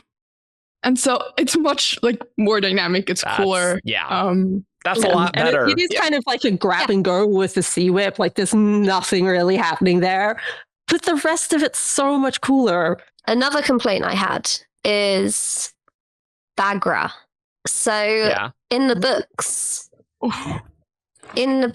when she helps Alina escape from the Darkling the first time, the Darkling finds out, and as a punishment, he blinds her. Ooh. He doesn't hold her in a little cage so that she could get out of at any moment. He blinds his mum. And I felt like that was such a telling moment for what he's capable of, where she's done so much for him and she's done everything to help him and protect him. And even though she knows all the monstrous things he's done, she still tries to support him. And then he does that to her. And I felt like the show should have kept that. Keeping her locked behind a waterfall, it just didn't have the same impact. And the show can't even, it's not even like the show can say that it's not dark enough to do that, because we get all the stuff with we get all the stuff with Kaz as well. So it would fit in with the tone of the show. I wonder if it was just we don't want the character to seem that dark at this point. I still would have liked it though. And it would have been nice if at points, or just an intro to season 2 or something, it would have been nice to have got the Darkling's backstory, because it's in the third book. It's an extended part of the third book is that you get the demon in the woods and you get his backstory, and his backstory is really fascinating. And it explains so much, and it just seems like such a shame that was not included, because I feel like now he's dead, you can't really do that in the back half. Whereas as much as I loved Kaz's backstory and stuff, we could have still done that in the other ones, because Kaz is still there. Whereas it would have been really cool to get the Darklings, just to see more of him as a character and what made him him, and his justifications for why he's done what he's done, and how he's gone about executing everything. In the later books, the Darkling is brought back to life, and they're not actually getting rid of Ben Barnes as an actor. And they're kind of doing the same thing with Jessie May Lee and Alina, I think. In the reason they're changing things so that Alina is still involved is they don't want to get rid of both of their star key stars in the show at the same time. And I feel like anyone who follows along with the show going forward is going to see that Ben is still attached to it and think either it's going to be backstory stuff, or guess that he's brought back to life. And that something else that I'm a little bit thrown about is obviously the next part is going to go into the King of Scars duology. But the King of Scars hasn't got scars. If I'm remembering it correctly, he gets turned into a Nichevoya. In book 2 and 3, he's a shadow monster. And Alina brings him back and makes him a human again. And because he was a shadow monster, he's then covered in scars from that. And I know that they sort of showed in the end of it, he's kind of got a little black spot that extends a little bit. But I don't get how you can be the King of Scars if you're not covered in scars. I can see That's super interesting as someone who has not actually finished the main trilogy. So sorry. No, that's completely fine. I more mean as I've read the later books, so I know what happens in King of Scars. So I know that he does continue to turn back into a Nichevoya and then into a human later. I didn't realize that he was stuck as a Nichevoya to begin with. That's super cool. I wonder if they're maybe just cutting that out and doing the switching back and forth, or they're just pushing it back completely. I think they might do that. Yeah. Because that's why they're keeping Alina around as well, because obviously she will transform him back into a human using her powers. But it still would, because that's the thing, in the final battle, he's one of the Nichavoya, and he still has the ability to sort of like recognize himself, and A little bit. he sort of like tries to aid Alina in stopping the Darkling as a Nichavoya, and he's sort of like wrestling with like himself, and like it was a really cool part of the final battle. Cool. That's so awesome. Yeah. Like, this is what I mean. Like the stuff they cut was so good, and like it would have made the story so much better and interesting. And what we got was boring. It was so boring. I just remembered Alex, who is not on this podcast. One of her big complaints was the stained glass mirror of Saint Alina. That why does like it 2 exist? months. Yeah, it's been like 2 months. They even have the stag there, like in the stained glass. Yeah, I noticed that too. And I'm like, again, a lot of that in the books, like people start building shrines to Saint Alina, and you do start getting Saint Alina merch and stuff. Yeah. Genuinely, you do get like you really. Yeah, in the King of Scars, like people are like selling her bones. Alina's belt. Even if she's still alive. Because everyone believes that she died on the fold. Right. So like it does make sense to have that there, because in the books people had already been like depicting her as a saint, but because in the TV show they cut all of like the saint storyline and they just called her a saint, it doesn't quite fit. But if they'd included some of the saint stuff from the books, it would have made a bit more sense. I mean, I think they just need also like more time, because it seemed like they were like in this abandoned temple, and it's been like maybe a month since season 1, where like, you know, I just don't see continuity wise why they would do that. Make the stained glass like, yeah. Look, they don't have much going on. Like, they've got a new saint. They just want to worship her, okay? Ravka's, you can make it. bad. You can do that. Yeah, sure. Yeah. Yeah, I mean, like, technically more time has passed than they show, but it's not clear in the show. Like, in the books, it's months at the palace, and then months. Oh, okay. Sure. With the whole, like, underground thing. And so there's months a underground? really Okay, long... Jeez, okay. There's a really long stretch of time in both of those situations. But since the show was moving so fast because they were condensing 2 books, like it doesn't properly reflect the amount of time that passed. For example, with Alina at the palace, like interacting with the royal family, for example, freaking Vasily ate so much, and like that whole dynamic, it takes a long time in the books, and it's just not there because they cut it. I did like when the royal family died, though. That was pretty tight. Oh, yeah. Like, it's like, wow, I hate you guys. It's like, God. I'm actually kind of happy the Darkling attacked and murdered you all. Yeah. It's like, I'm cool with that. Now, the king doesn't actually die in the books. The king survived. It was just the heir that died in that fight. Because, again, I might be wrong here, but when they left that encounter, it was in Nikolai's airship.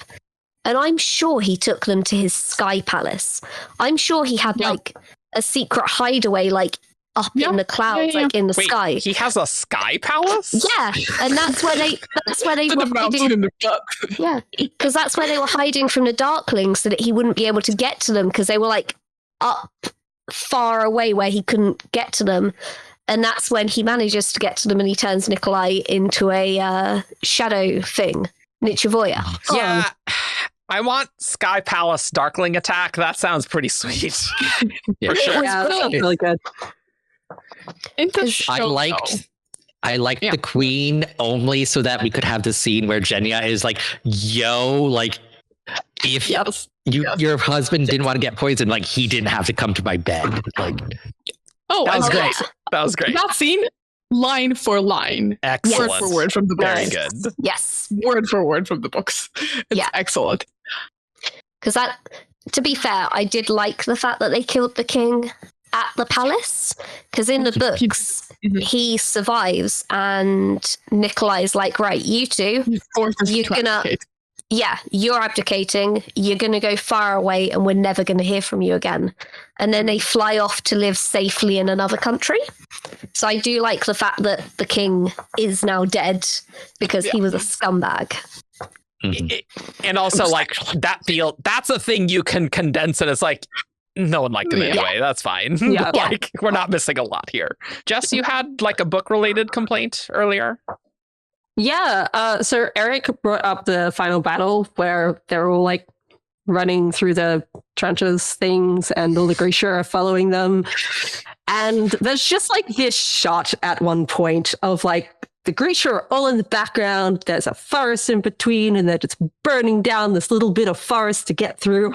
And all I could think was, this doesn't seem like much of a power up. And I couldn't figure out for ages why it just felt like they should have more power if they're going to have a power up.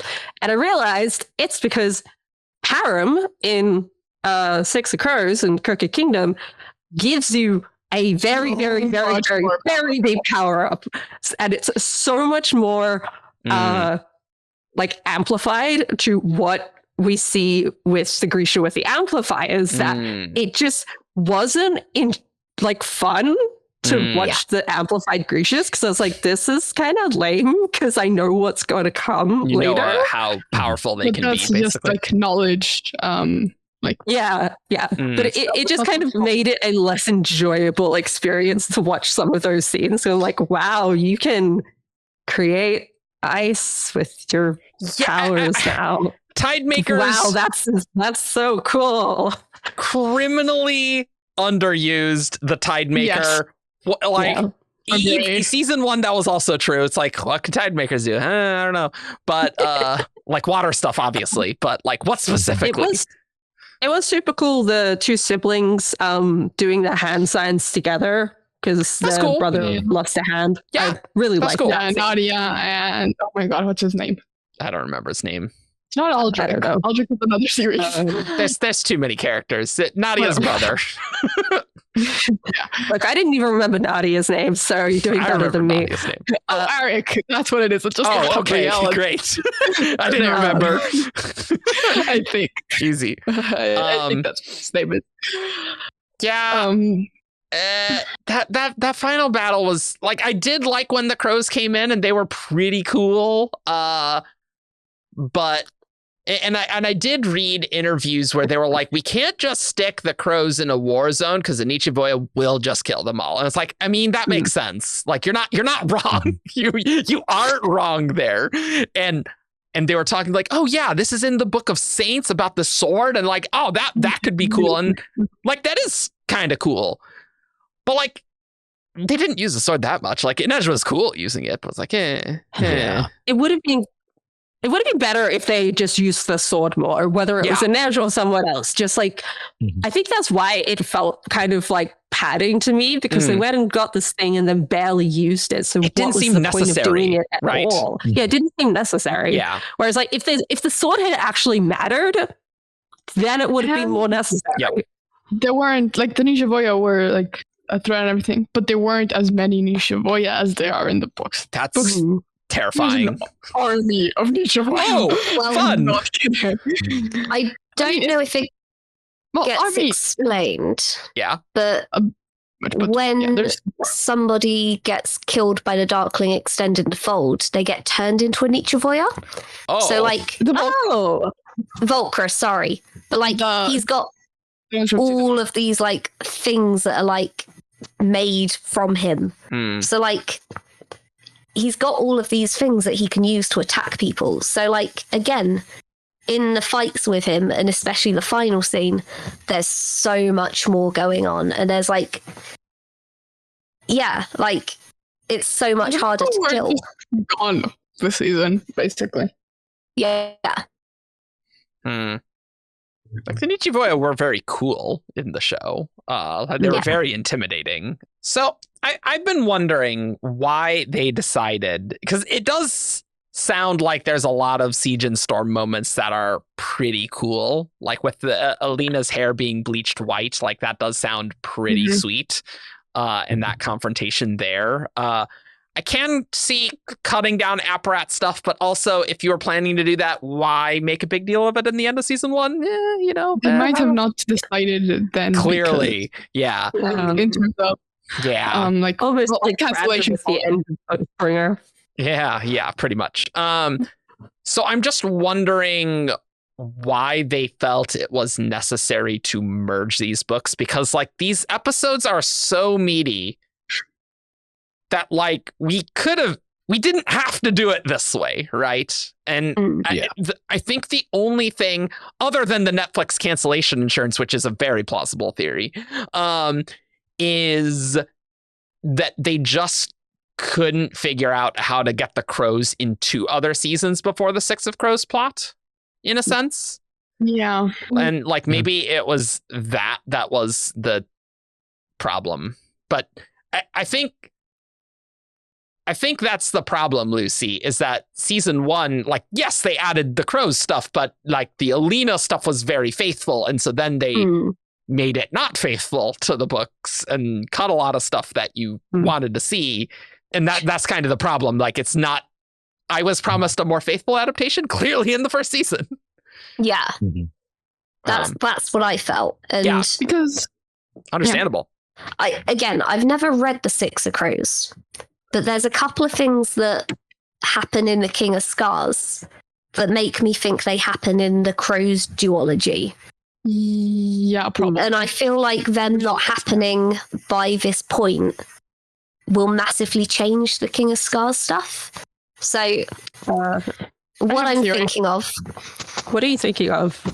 So I am pretty sure in the King of Scars stuff, because Nina's a character, and her whole thing is about how Matthias died, and her whole thing in the back 2 books is her getting over that and trying to work out who she is without him. But obviously he's still alive. So I don't know if they're now going to keep him alive and completely change her back half stuff, or whether he's going to die and then it's going to, like, I don't really know what's going on with that stuff. Is this a thing that you wanted to hide from me, Jess, and you were watching my facial? Something I was specifically. I guess. No, that's fine. Yeah. It's like, he just dies. Zoom in on your face for that. It was great. This is a thing I knew. But again, this is also a thing I knew going into the books. This is a very good point, Lucy. But Verónica wanted to say something. Yeah. My theory. So remember how they have the Six of Crows spin-off, right? But they still, like, there is a possibility they might get a season 3 of Shadow and Bone. My theory was like, we're gonna go off into the Six of Crows spin-off. Do that, like, just the Crows, no Alina plotline, no anything else plotline, just the Crows. Six of Crows, Crooked Kingdom, well, the rest of Crooked Kingdom, because they brought the Cats plotline for it, everything else. And then we're going to jump back to whatever's going to happen with Shadow and Bone. Sure. And do King of Scars plotline with Nina where she needs to be for that.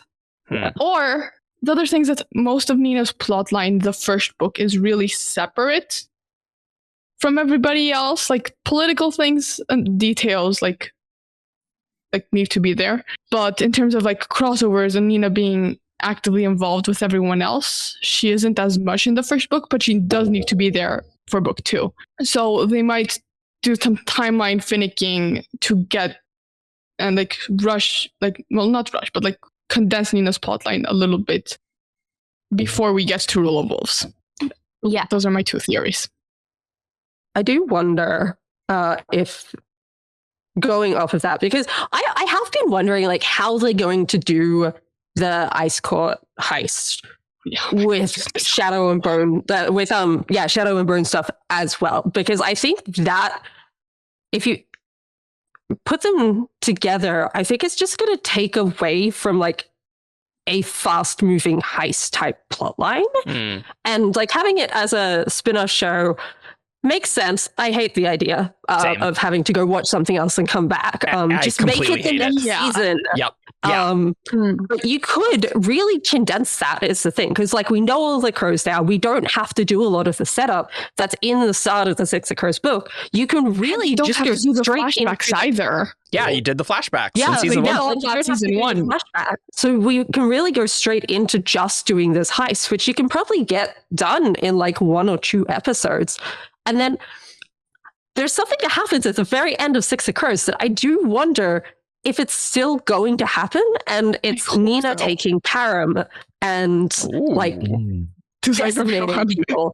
And of course, there's a bunch of side effects to this, but the whole follow on from that is Nina being the one to help with the disease plotline later because she can control like disease and the undead and all of that. Sounds amazing with Nina. I freaking love that Nina's gonna be even more important. Like, give me more Nina. Perfect.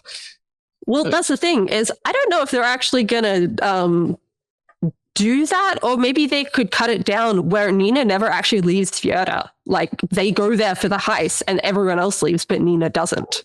And she sticks around to continue the plot line that she's in for King Stars. The question is, what in the world are you going to do with Matthias then?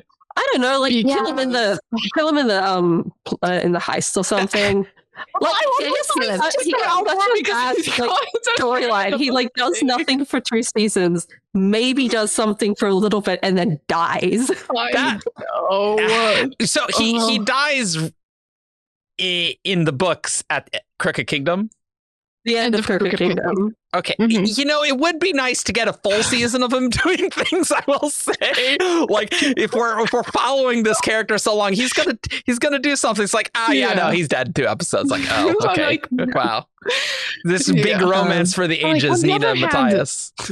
So I love what happens with Nina and Han in the books in King of Scars and Rule of Wolves. But also, like I started with, like, what would happen if they didn't kill Matthias, or they waited a lot longer? Like, what would happen there? Interesting. Because obviously, for representation reasons, like you can't just completely forget that Nina's bi. But it's also like Nina has I don't such like Matthias energy. just having one season and then just. Like, I think that people will also be disappointed by that. Totally. Matthias being so, like, we follow Matthias, and he still doesn't do anything, and then he dies. Like, it's not good, like, promise and payoff, you know? I think it would be funny, though. It would be kind of funny, though. It would be funny, but that's not how storytelling works. I think probably do it I have a soft spot in my heart for Matthias, like, from the books, and I'm like, please let Matthias do something. I would be very annoyed if there's a different show named a different thing, and then you have to go back.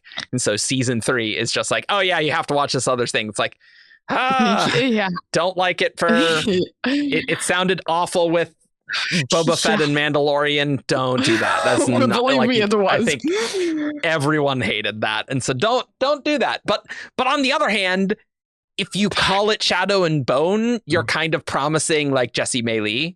Like, so I do get that aspect, right? Yeah.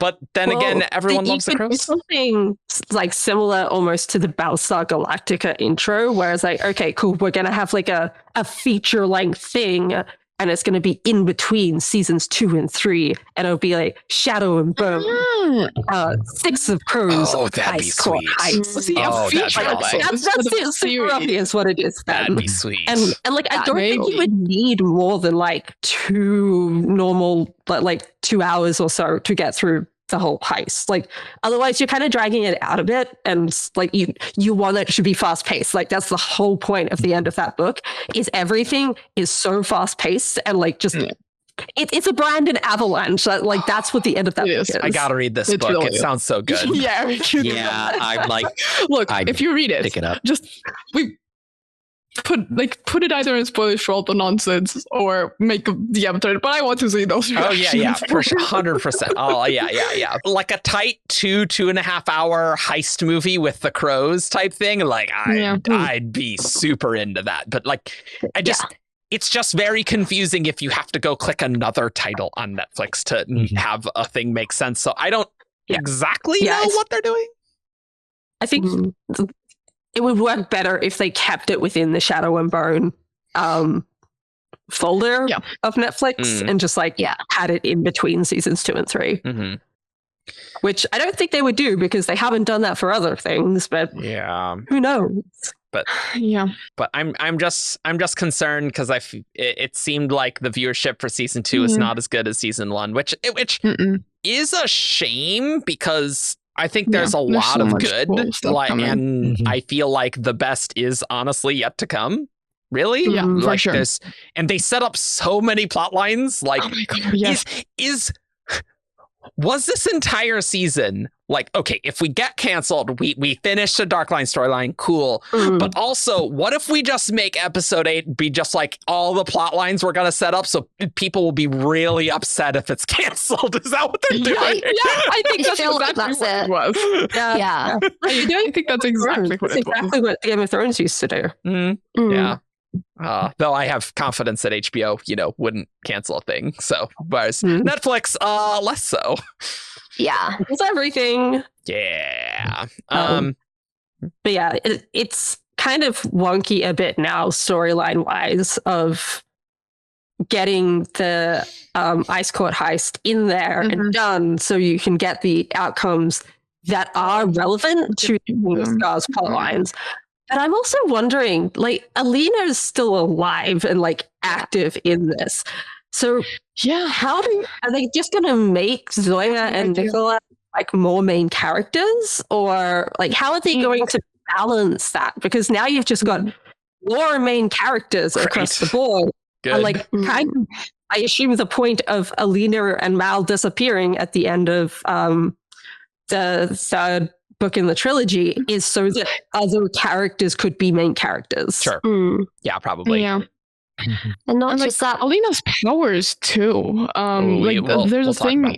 There's a thing in the books where, like, at the very end, like in the last confrontation with the Darkling, when like the whole Mal thing happens, and instead of Alina using the power to kill the Darkling, it just like spreads to everyone else that's around her, because it's a whole confrontation. Like the final battle happens in the fold with some like special like skiffs and what's not, but it spreads to like all the like the followers that Lucy was talking about earlier. That Grisha will say that. So now they have sun summoner powers, not as strong as Alina's, but they have sun summoner powers, and Alina doesn't have powers anymore, and so they are the ones like with everyone else that's finally like destroyed the fold and killed the Darkling and all these things. Oh, that's kind of neat. I kind of like that. And how everyone thinks that Alina is dead. Yeah. But Alina still has her powers, and she's still part of the Triumvirate, which is why they killed David. What's does she still have her powers? She has some powers. She has a Darkling. She has abilities, for sure. That was, I was not expecting that. That was very cool. That was very cool. See, I quite liked in the books how she went, you know what, I've saved the world. Forget about me. I just want to go and run the orphanage with Mal, because the Darkling killed all the adults working at the orphanage. So those two go and they like look after the orphans together, and they just live this happy non-existence, and it was quite sweet. And every now and then they'd visit the palace. They show up, and it's adorable. And like, it's weird that she's now in a relationship with Nikolai, who is supposed to be developing a relationship with Zoya. They have a relationship going now. Cattiness. And it's I wonder if that the plotline you were talking about earlier, Lucy, where Zoya and Alina are like more catty to each other. I wonder if they're going to bring that back in now as another love triangle with Nikolai, Alina, and Zoya. I don't know how I feel about this, but I could maybe see that developing there. Yeah, and like in that last scene, well, not last scene, but when they're like, Alina is getting ready and Jenny and Zoya come in and Nikolai talks and then he leaves the room. You see that. And like, this is something that the Instagram account has highlighted like a million times. Nikolai and Zoe like cross paths, and that look, the way they played that look is setting up for Zoe like so hard. Yeah. Okay. I need it. Yeah, they're definitely setting up for it. Interesting. It is very interesting how the book ends versus the show, because it's not that common, I would say, in a book for the protagonist to be like, okay, cool, save the world. I'm going to go like be a normal person now. Like, that is not the end of a YA book. That is like, it's sort of like the end of Mistborn, where it's not what you're expecting to happen. Whereas in the show, this is Whereas in the show, this is exactly what I would expect from like the ending of a YA book. It's like, oh, now I am like in a position of power, and we're gonna continue the story, and like I could still be the protagonist. So it is. I understand why they have done this, but it's interesting to see that they've made that change. Yeah. This is very interesting. I am glad to hear that the Crows stuff they did very well. Like, they did a very good remixing of the Crows stuff for this season. Oh, for sure. That's good. I am definitely a bit sad because it does seem like there were some very cool parts in the Alina stuff that we did not get. So that is less good, I think. Though, I mean, the best parts of the Alina stuff that we lost were from Siege and Storm, not so much Ruin and Rising. Like, Ruin and Rising, I was like, really? Is this the finale? A bit, except for that last part. Oh, really? But so much of the first half of that book dragged. My favorite in the trilogy season is Siege and Storm. Interesting. Partly because of Nikolai, I was a bit that. But also, Nikolai's hot. but he's just such a fascinating character in so many layers, and I can't wait for them to expand on his backstory with that general that died in the battle. Yeah. Yes. That was a really nice conversation in King of Scars that he had with Zoya, I think. Oh, okay, cool. So it's like it's almost like a flashback for what happens later in King of Scars. Exactly. Cool. Cool. I know that like the last book, I was like, I don't know. It felt very weird. Okay. And so I get why they condensed the last book. I wish there had been more from Siege and Storm. I know that Grace, Gator Girl on the Discord, wasn't sure how they were going to deal with something that happens at the very end of Six of Crows, in terms of Wylan and his father, and a change that Nina does where Nina tailors him to look like someone else. And she wasn't sure like what they'd do, because then you just have to get a different actor to play a character for a whole time. I didn't think they were going to do that. So I know she brought that up when I was talking to her the other day. I know. Sounds cool. Yeah, because I'm thinking through like what's in Crooked Kingdom. Same question. I was like, how in the world are they going to deal this with? Yeah, I think they'll do the Van X storyline with Wylan and his father. But like the things like they've already done the Pekka Roland storyline and they've done the disease storyline, so they've taken out like the other two big ones. And yeah, I was just thinking through what they can do, and there isn't all that much left in Crooked Kingdom that they have to do to get the spirit of the story across, I think. Yeah, because Inej that didn't really have a big plot line in Crooked Kingdom either. Oh my god, no. And like they've already done the bloody the guy who was trying to attack her, and like that just seemed to be, we're gonna do the Dunyasha storyline but turn her into someone else because Dunyasha was a dumb character, and this person was also a dumb character, so what was the point? So god, that's like the worst storyline. I agree. I get so angry every time I read it. Nice. It was not necessary. It was like they needed to give Inej something. And then, Matthias has, I mean, it's not so much a big like plot thing, but it's a lot of character stuff. Yeah, there's a lot of character stuff. And I think like that's what Matthias kind of needs at this point. Like he needs interaction with characters, relationship dynamics and characters. Like, you need to sell Matthias as a character so people are sad when he dies. Yeah. But also, right, if they didn't, if he just like dies at the beginning of the next season, and then We like can avoid the ice court heist though.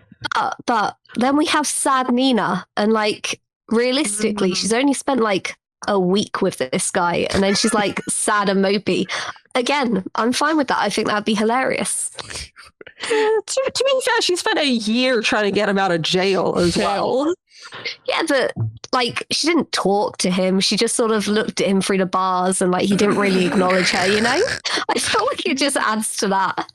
That's pretty funny. But bro, storytelling wise, I don't think that would work in terms of like setup and payoff as Matthias. It wouldn't. It wouldn't. But I would fun. appreciate it. I want the same.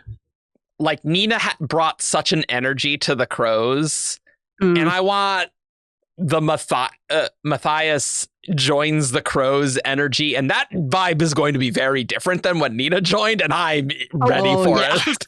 And like I desperately want to see what that's like, because Matthias is very fun, and he's it's gonna be very hot. Jess is like Yeah, not the crow I would go for. Yes. Yeah, he's my second choice, but still, like, he's up there. Oh, I love Book Matthias. Now I want to know who's your first choice. Yeah. I think we need to go through who our first choice of which crow. Yeah, I think that's what we're doing now. It's just us all fighting over Freddie, then, isn't it? Like, no, I'm going for Nina. Nina, easy. Kaz is fine. Maybe but the rest of us fighting over Freddie. Oh, okay. It's like it would be between Kaz and Nina. It's like I love Kaz, but I'm like I want to be Kaz. I will Nina, put I a word. love. I will, however, put a word in for Wylan because he is so Wylan is cute. adorable. He's very cute. But then Yeah. I feel like he looks a bit too young for me, so I feel True. like it might be a bit weird me saying that. I felt a lot better when I learned he was 28 or 27. Oh, that's fine. That's fine. Yeah, like he just has a baby face, but he is actually like late 20s. Okay. Got the Tom Holland syndrome. Okay. I mean, he is still a bit young for me in real life, but it's fine. It's legal. That's the bar we're setting here. The lowest standard, is it? Yeah. That is the absolute lowest No standard. one's Yes. going for Jesper here. All right, okay. No. See, the thing is, I definitely say Kaz, but then almost like in a row, slightly below is like Nina, Jasper, and Wylan. Okay. I just want all of them. Oh, okay, then. Sorry. Everyone but Matthias. Matthias C tier. Okay, right, This is a right. great tier list video. Perfect. To be fair, they are all so incredibly hot. They're but like, really are. They're really if I everyone on ran the into show. any of them, if I ran into any of them in a bar, I would not say no. Like, they are all very hot. they're very hot. Character-wise, it's definitely either Kaz or Wylan because they are adorable. Yeah. I'm not being with Kaz, guys. You guys can fight over Kaz. See, the problem is that Kaz wouldn't be with anybody. Yeah, Like, exactly. Exactly. He has touch issues. He can't even be with a Nej. Yeah. Mhm. Yeah. We'll make it work. Also, You just need the plexiglass, like in the I can thing. work with it. I can work with that. Picture. We've got plexiglass. It's all good. Perfect. the Kaz Like, and what? Nej scenes in the season They're 2 very good. were so Word good. for word from the books. Like, yeah, word for word from the books, like the one in the tomb and then the one in the church later. Oh my gosh, they hit me in the emotions so hard. Hey. The like I will have you without your armor. Or Yep. I will Yeah. not at Yep. all. Yeah, Yep. oh, not at all. Such a great. And like when he's helping her with like her wounds, and Bandages. he's like trying so hard, but also just like struggling so much because he can't do skin to skin contact. He just can't do it. It was I good. just love him. Yeah. Fascinating character. He was Like, really good. In that tier list, like there's no way like Kaz like worship in that way, but as a character, he is fascinating. He's a super interesting character. And Freddy does it so well. See, I was like, when I first watched the series, I was thrown off because I knew Freddy from Free Reign. And I was like, whoa, this is different. Like vibes, character, but also just like the acting. Like Kaz is so much more of a complex character than Pin is. And yeah, Free Reign is a totally different vibe, completely different thing. So I was thrown off at the beginning, but Freddy does Kaz so well. He clearly knows the ins and outs of him as a character.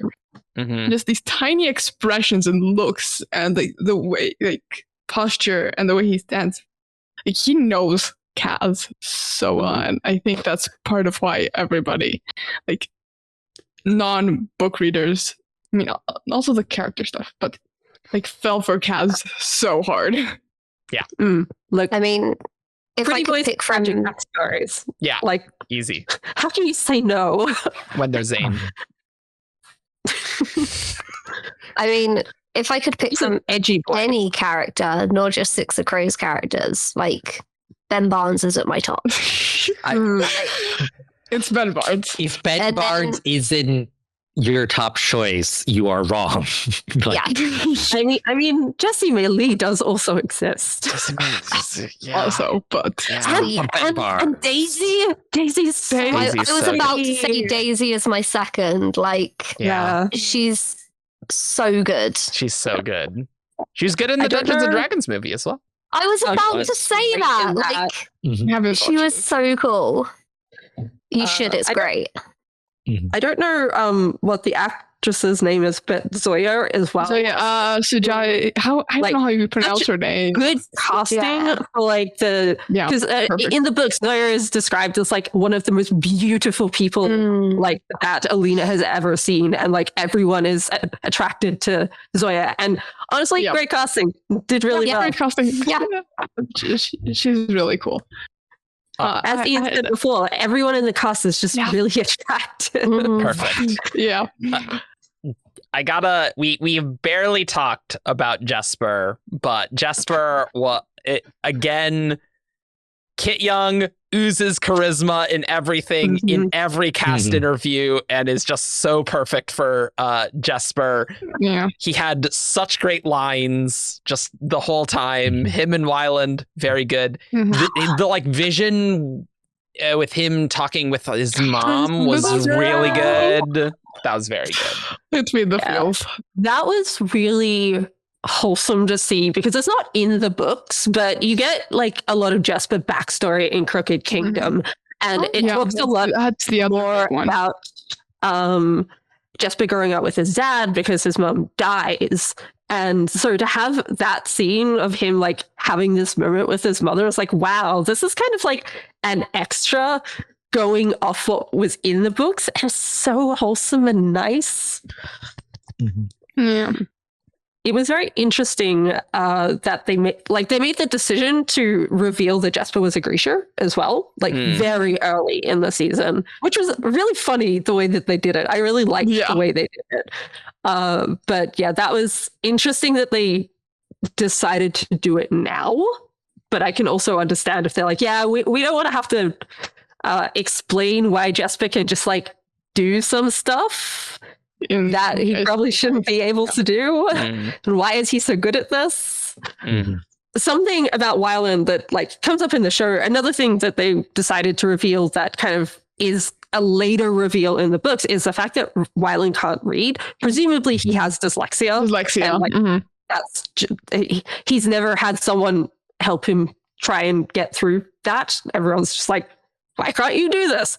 And it was pointed out on a post on Tumblr, all of his chemical bottles in his lab are labeled with music notes because he's really like mathematically and musical minded to the point that he can actually memorize phrases that he hears by putting them to music. And like that's such a small detail that they took from the books and put into the show that they didn't have to do. And it just That's good. So really adorable. I love how many small things they have done to try and build out this world so it does match the books, even if like they did end up cutting a lot of the story. Like they've tried to keep the world building there and the characterization there. There is a lot of love from the creators in making things, and we will never really know exactly why they combined two books here, but like I don't feel it's like malicious, like they hate the source material. Like it's very clear that they care a lot about the source material and like trying to keep like, okay, this scene word for word, this scene word for word, and try and get the essence of it. But ultimately, I think it just comes down to they shove two books together, right? 2.5, because with Cricket Kingdom 2. I feel like if they had like never-ending money and time and options, they would probably draw this out as much as they can, so that they could get as much as they can into it. Yeah. So the other thing, because we haven't talked about them at all, I really wanted to talk about Tamara and Tolia. Okay. They're a ton of fun, like the sibling relationship. They're really adorable. And Tolia's poetry, it's so funny. And again, the casting it's excellent. Like they have a lot of like sibling chemistry, and like you can tell that they're friends and are always like the banter between the two of them is really nice. And I mean, we've barely talked about them, so I wanted to get your guys' takes on like them as characters. See, they're another set of characters where I feel like you got more from them in the books, because I felt like they were such a big part, especially in the second book, because they're working with Nikolai to help Alina, and like I'm sure Tamara becomes one of Alina's like entourage, because like she starts worshipping Alina, and like so like so much of them got cut from the TV show, but I believe they're in the King of Scars. Yes, they are. Yeah, so I'm hoping that we'll get more of them as we go on. It's interesting having like going from TV show to books, because it's really enhancing the book experience. Like having seen the characters and like know a bit more about them and like have these actors in my head, I'm loving every scene that they are in. Whereas like when I read the King of Scars duology, like I had no idea who they were, so I just kind of glossed over them.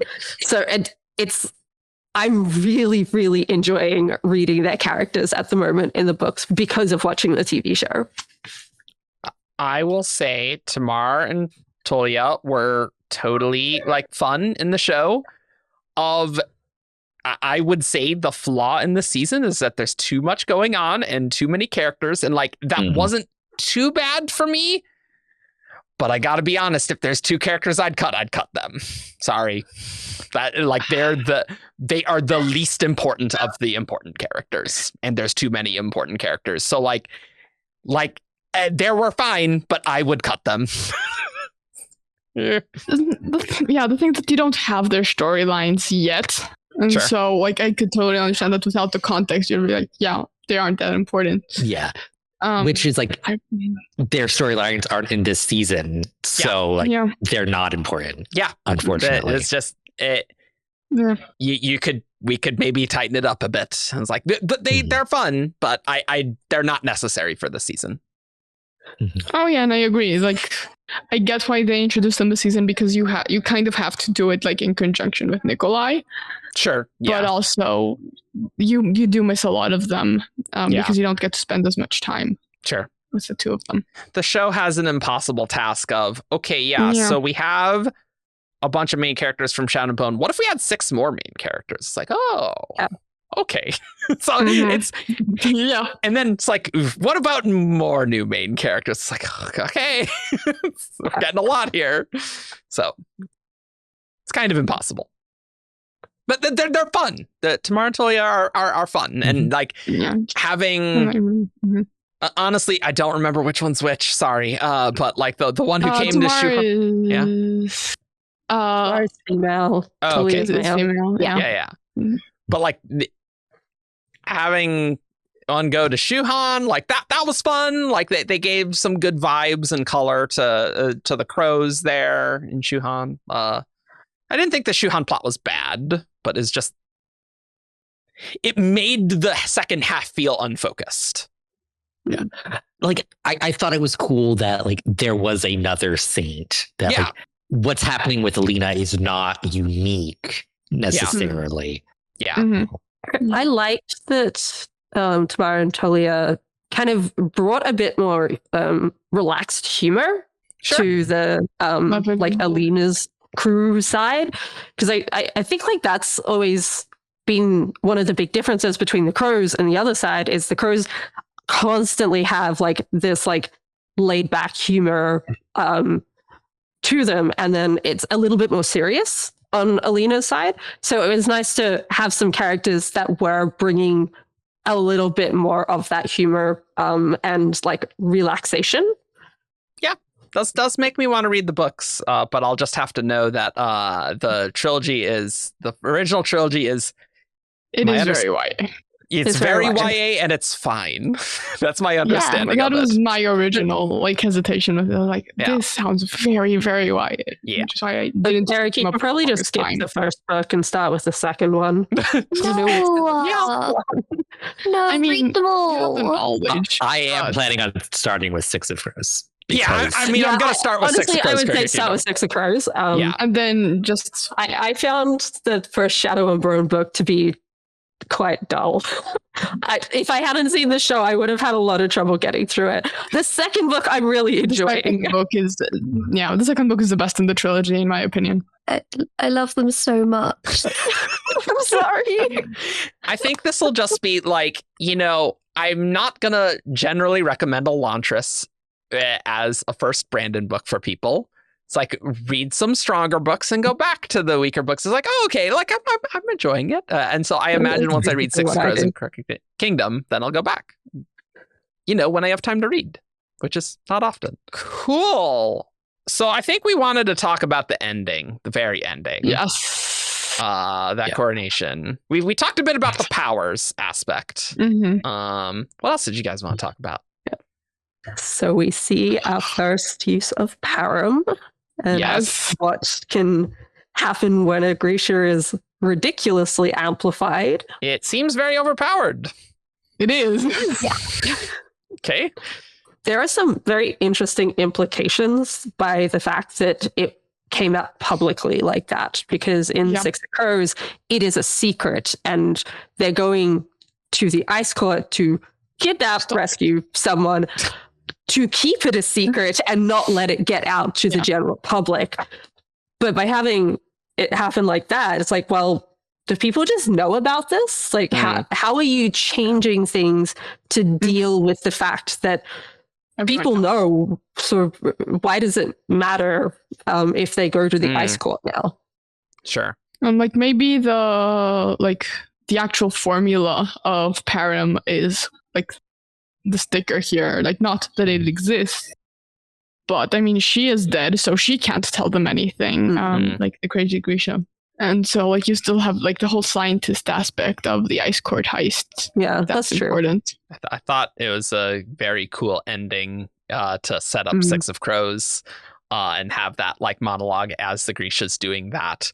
See Alina's powers, and then it's like, so we're gonna go deal with that thing with Param. I'm like, that's like, I'm can I have season 3 right now? That'd be great. Thanks. That is a great cliffhanger. It is. I didn't like the fact that Mao took over as Stern Helm.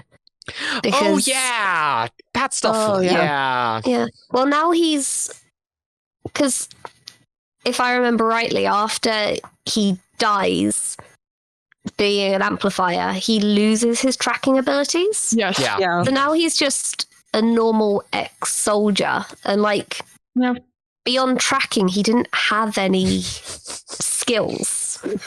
And like, he's not even that attractive. So like, it's but Alina is in love with him, so Nikolai had to get rid of him. So it's like, Yeah. here, take over as this privateer for me. Get away. Well, no, because now he's still like gonna be interacting with them. Whereas if he had just gone to the orphanage to like be by himself, at least we could have got rid of him. I just don't see what he's gonna bring to the next like series, if that makes sense. Yeah. Because like, Figuring himself out, but yeah, but I don't care.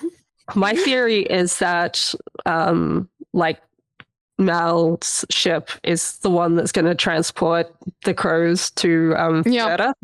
And that's how they get an edge back into the because they need an edge there. They need an edge.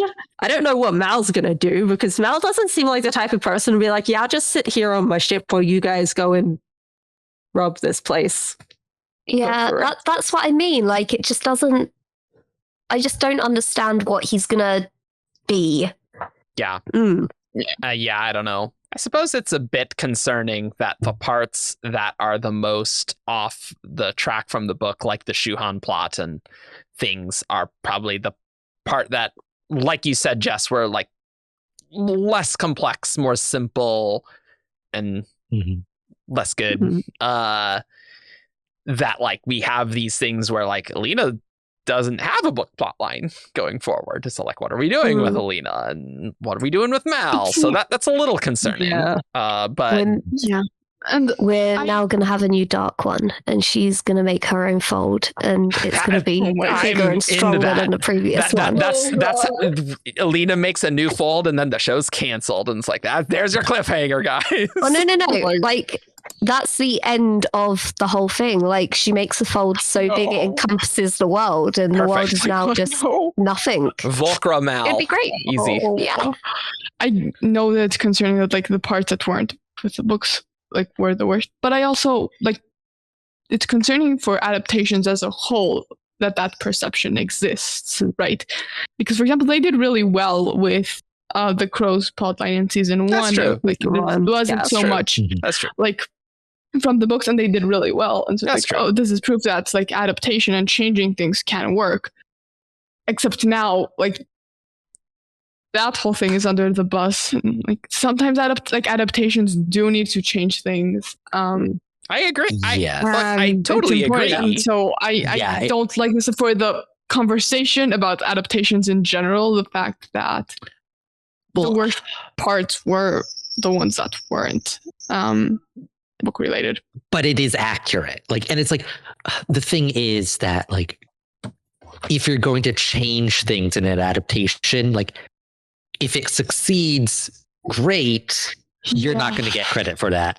If you fail, people are going to come after you. It's like that's just a fact of adaptations, unfortunately. Do you think in season 1 people gave a lot of credit for like how fun the Crow plotline was? Yeah, so I do think people definitely said but that. I don't think it's commensurate with how much people would come after you when it fails. Well, I mean that's Lucy's thing, right? Where it's like this season I didn't. It cut out so much of the books. So it's not. It's good. So, But it was still an enjoyable thing to watch, and like I do feel like if they had just been told they could have a third season, they wouldn't have felt the need to for sure. condense it, and it would have been better. it's just too busy. Too busy. Yeah. Overall, I'd recommend it though, right? Like absolutely. easily. Yeah. Like I still enjoyed the season, and I'm definitely going to watch it again. I kind of just want to at least watch the first 4 episodes, like a few more times, because like those are so good. Those are excellent episodes. Yeah. Yeah, just because something has flaws doesn't mean it's not worthwhile. Yeah. It doesn't mean it's bad. Yeah. So hopefully this is not the last Shadow and Bone stuff though. On Netflix. That would be very sad. That'd be sad. That'd be very sad, especially because the cast is so good. It's so good. Yeah. So good. I really want to see more of them. And that would be the real thing that would be funny, Lucy, is just, oh no, the show's canceled. We never get any payoff with Matthias. Nothing. Right. Oh, I think Matthias stuck in jail.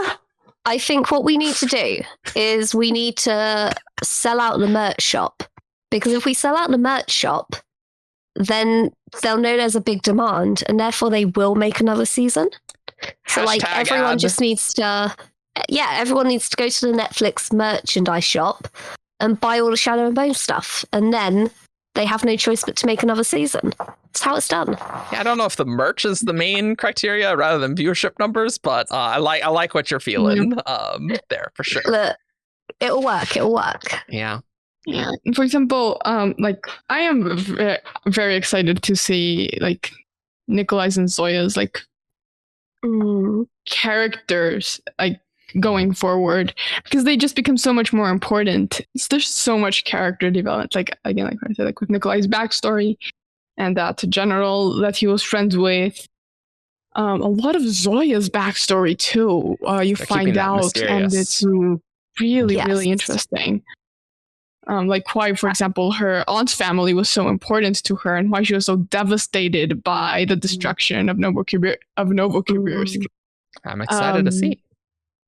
Yeah. And like their relationship, and also like how like Nikolai's like innovation are gonna like push forward like in terms of technology, which is gonna be a bit weird without David there, because David was really important to that. But what can you do? Like if you need to stay around, you have to. We didn't see a body. David will be back. I know. Didn't see a body. He'll be back. But I hope so, but I don't know. Because speaking of David, Yes. another thing that got me watching the TV show is at the end when Genya's going through these things and she finds the ruby and like the schematics for the engagement ring, and he now has to come back to make the ring. Has to happen. Yeah, please. And That's like in the brutal. I love it. books, like they do get married, and it's adorable. Yeah. I like it's devastating in the books when he dies. Like that was Devastating when he dies. Oh, he in the dies books. later? Yeah. Yeah, he dies in the books. Oh, okay. But they get married first. And it's Yeah. adorable. Yeah, they do get married first. Interesting. And then he dies. and Bring it's him so back so we sad. can kill him again. Let's go. Well up for it. Easy. I really liked the conversation that David and Jenya had about the gems, and she's like, "Oh, green," and then realized that like that's because of the royal family, and like changes it to a ruby instead. And like that was just such a nice conversation of like a realization that That's good. Yeah. I definitely like fell for their relationship so much more in this season. It was so nice to see. Horrible. Yeah. We only got hints of it in the it was definitely there in season 1, but that was good to I expand. didn't actually think they were in a relationship in season No, I don't 1. think they were, but they like, in like the, crushing. like, crushing stage. Well, again, going back to the books, like she has a massive crush on him, but because he's so like to himself, she didn't know like how to broach a relationship with him. And like she was throwing herself at him in the books, and he just wasn't getting it at all. And like obviously that's all been skipped because like you cut things, but like their relationship in the books is so different, and like it's so much more involved. That's at least consistent with season 1, but like I can see the hints there. It's just like we just didn't see it on screen type thing. No. Yeah. I like the characterization they went with David, because definitely reading some of the scenes in the first book, it felt like he felt like a different character, but I didn't like his characterization in the book. It made a lot more sense to me how he was characterized in the show. Yeah. Yeah, so I am not gonna. I'm kind of sad they didn't bring back Ivan, like as a side character. Apparently, I really like. I No, was not Ivan. Wait, no. Fenrir. Fenrir. Sorry, I confuse them all the time. Fenrir. No, but apparently- Fenrir's the one I like. Ivan, I don't like. I read that they had a whole they had another plot line. Oh wow. Okay. And the showrunners had another plot line, but they couldn't get the actors for filming, so they had to write something new. So so that's interesting. Like apparently they both lived. Yeah. Okay. There's gonna be more stuff. I mean, I don't care about Ivan. I don't like him. Sorry, Yeah, I I thought really he, like, using him got tossed in the but fold. you're like in the most like Yeah, he's Fedior like is interesting. of Alina's like supporters among the Grisha and like the only hardrender they have, and then they kill him. Well, the Darkling kills him in that attack at the end of book 2. Great. That was so sad.